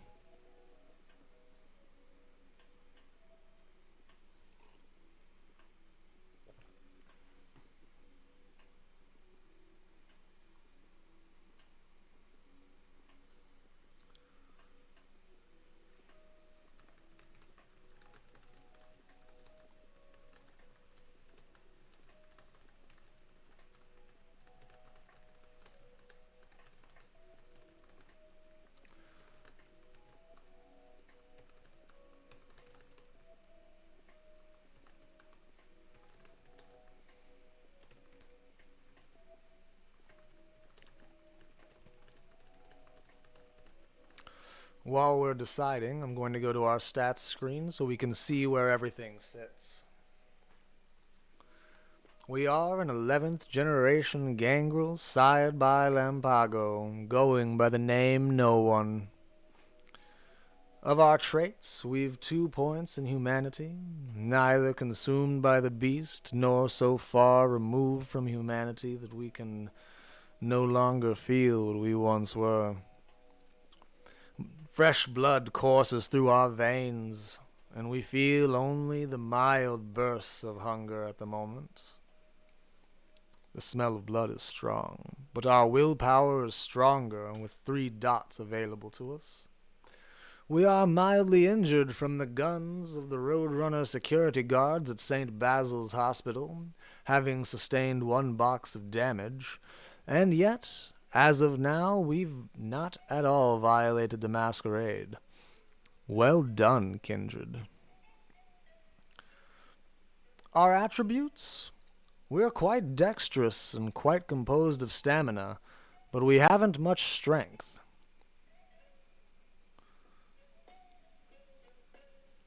We've a little bit of charisma, more than the average bear, as Yogi might say. However, our skills in manipulation and composure are quite low. We like to think of ourselves as fairly intelligent, bearing 3 dots of 5. We're not as witty or quick on our feet as we might like, but we're quite resolute in whatever decisions we make. We are fairly athletic, being of Clan Gangrel, and not nearly as clandestine as we might like. Our combat abilities leave some to be desired, while we're quite capable of driving. We do have some small skill in firearms as well. While we hold no intimidating capabilities, we do have that je ne sais quoi of leadership. We also find ourselves occasionally able to persuade both kind and kindred alike.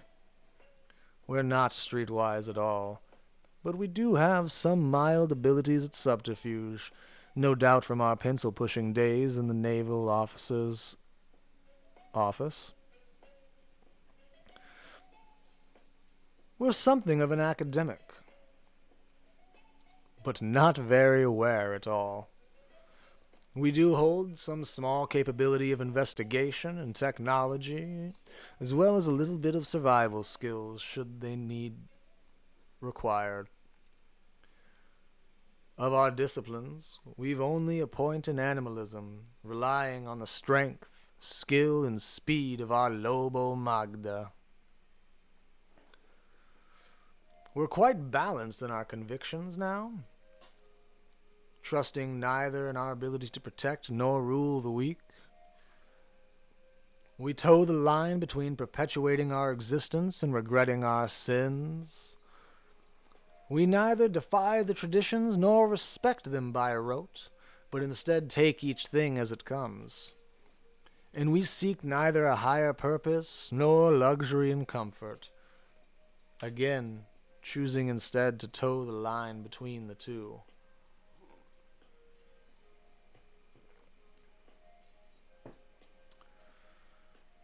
Have we any thoughts about the continuation of our journey, kindred?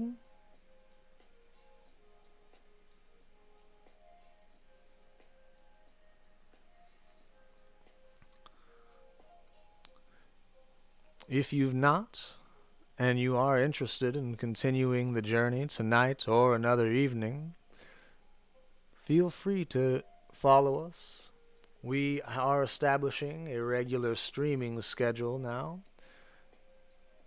The next night will be available for this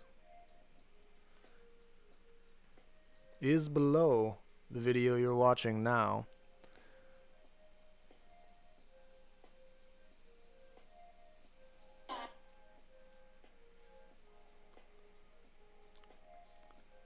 Currently, we are planning to begin streaming tomorrow night, 8:30 p.m. on the West Coast.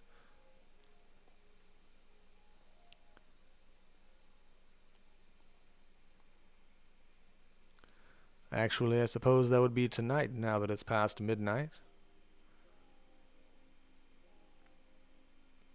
Either way, we can certainly come back to this tomorrow.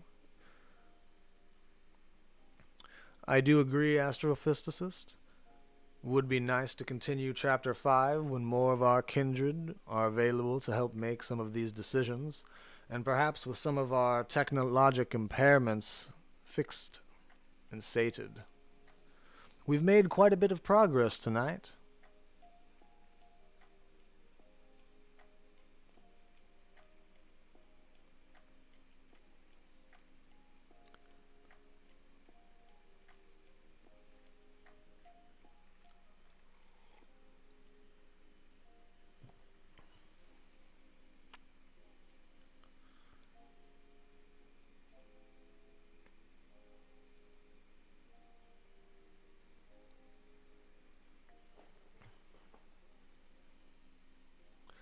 Thank you. I think it's been quite a lovely experience so far, seeing the decisions that we're making together as they shape this young neonate's journey through the harsh Arizona deserts.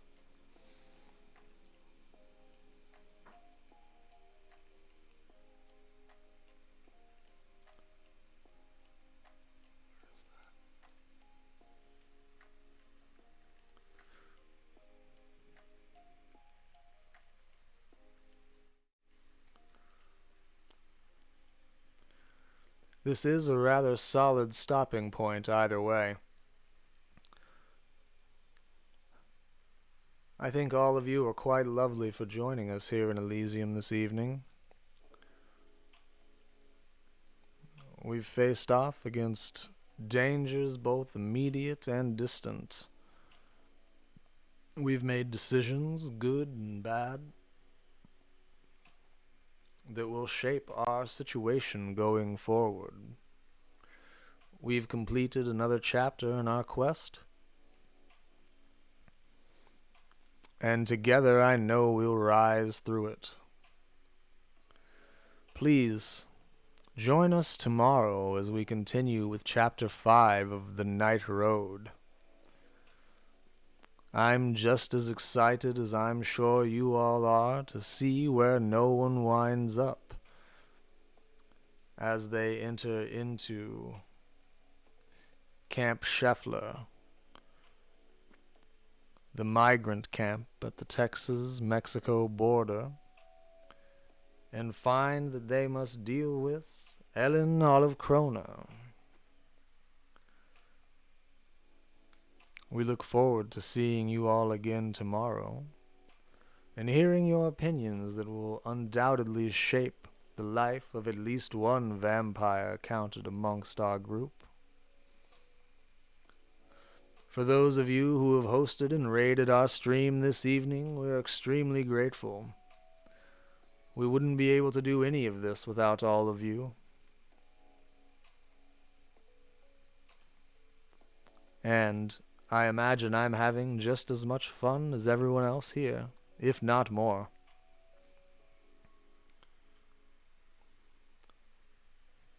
What suggestions do you have for our streams going forward as we wind down for the evening? What things would you like to see changed? There are some things I'm definitely looking to add to the experience already, some surprises I've in store for the group.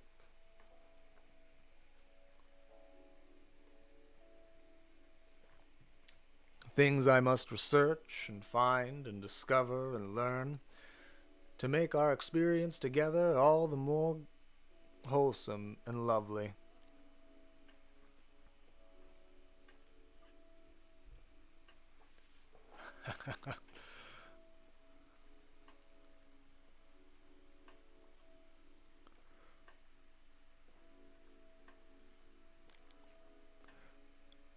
Those are certainly excellent suggestions, Keeper of Elysium.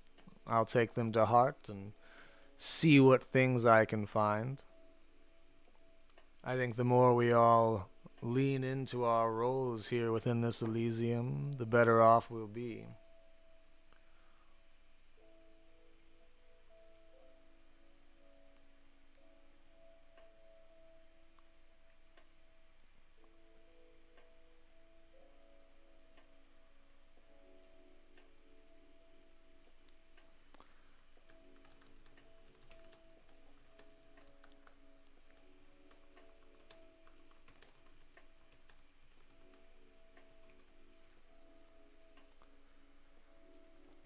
Should any of you find yourselves with suggestions, thoughts, reviews, be they good or bad, feel free to send me a message either here in the chat or privately.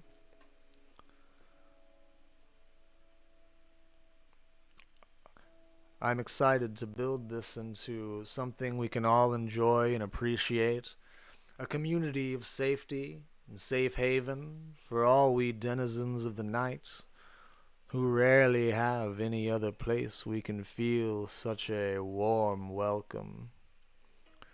After all, there isn't much that separates our beasts from the beasts roaming the nights beyond, and the sun rises all too quickly, even when you know where you'll rest your head for the day.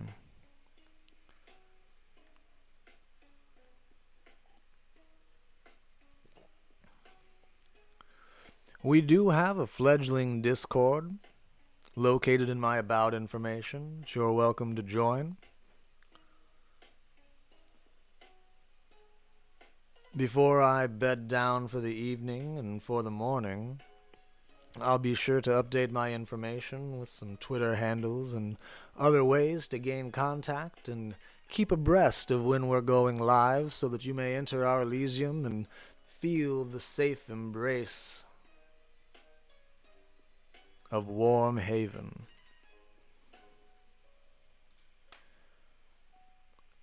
I'd like to again thank all of you who have come to join us tonight, those who have followed us and joined in the decision-making, and those who haven't. Whether you use your voice here in Elysium or not, we're very pleased to have you to be a part of this community we're building, and we can't imagine it any other way. Kindred, this has been another lovely evening of Elysium.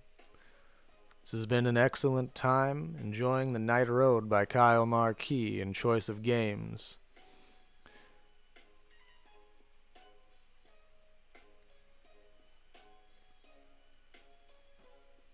We look forward to having you back in our clutches again soon, that we can share the night and partake of lovely words written for our enjoyment. Thank you, Astrophysicist. We look forward to having you all here again soon. Stay safe and stay dangerous, kindred. One never knows what things might go bump in the night that are lurking beyond the doors of our haven. Until next time we meet, good night.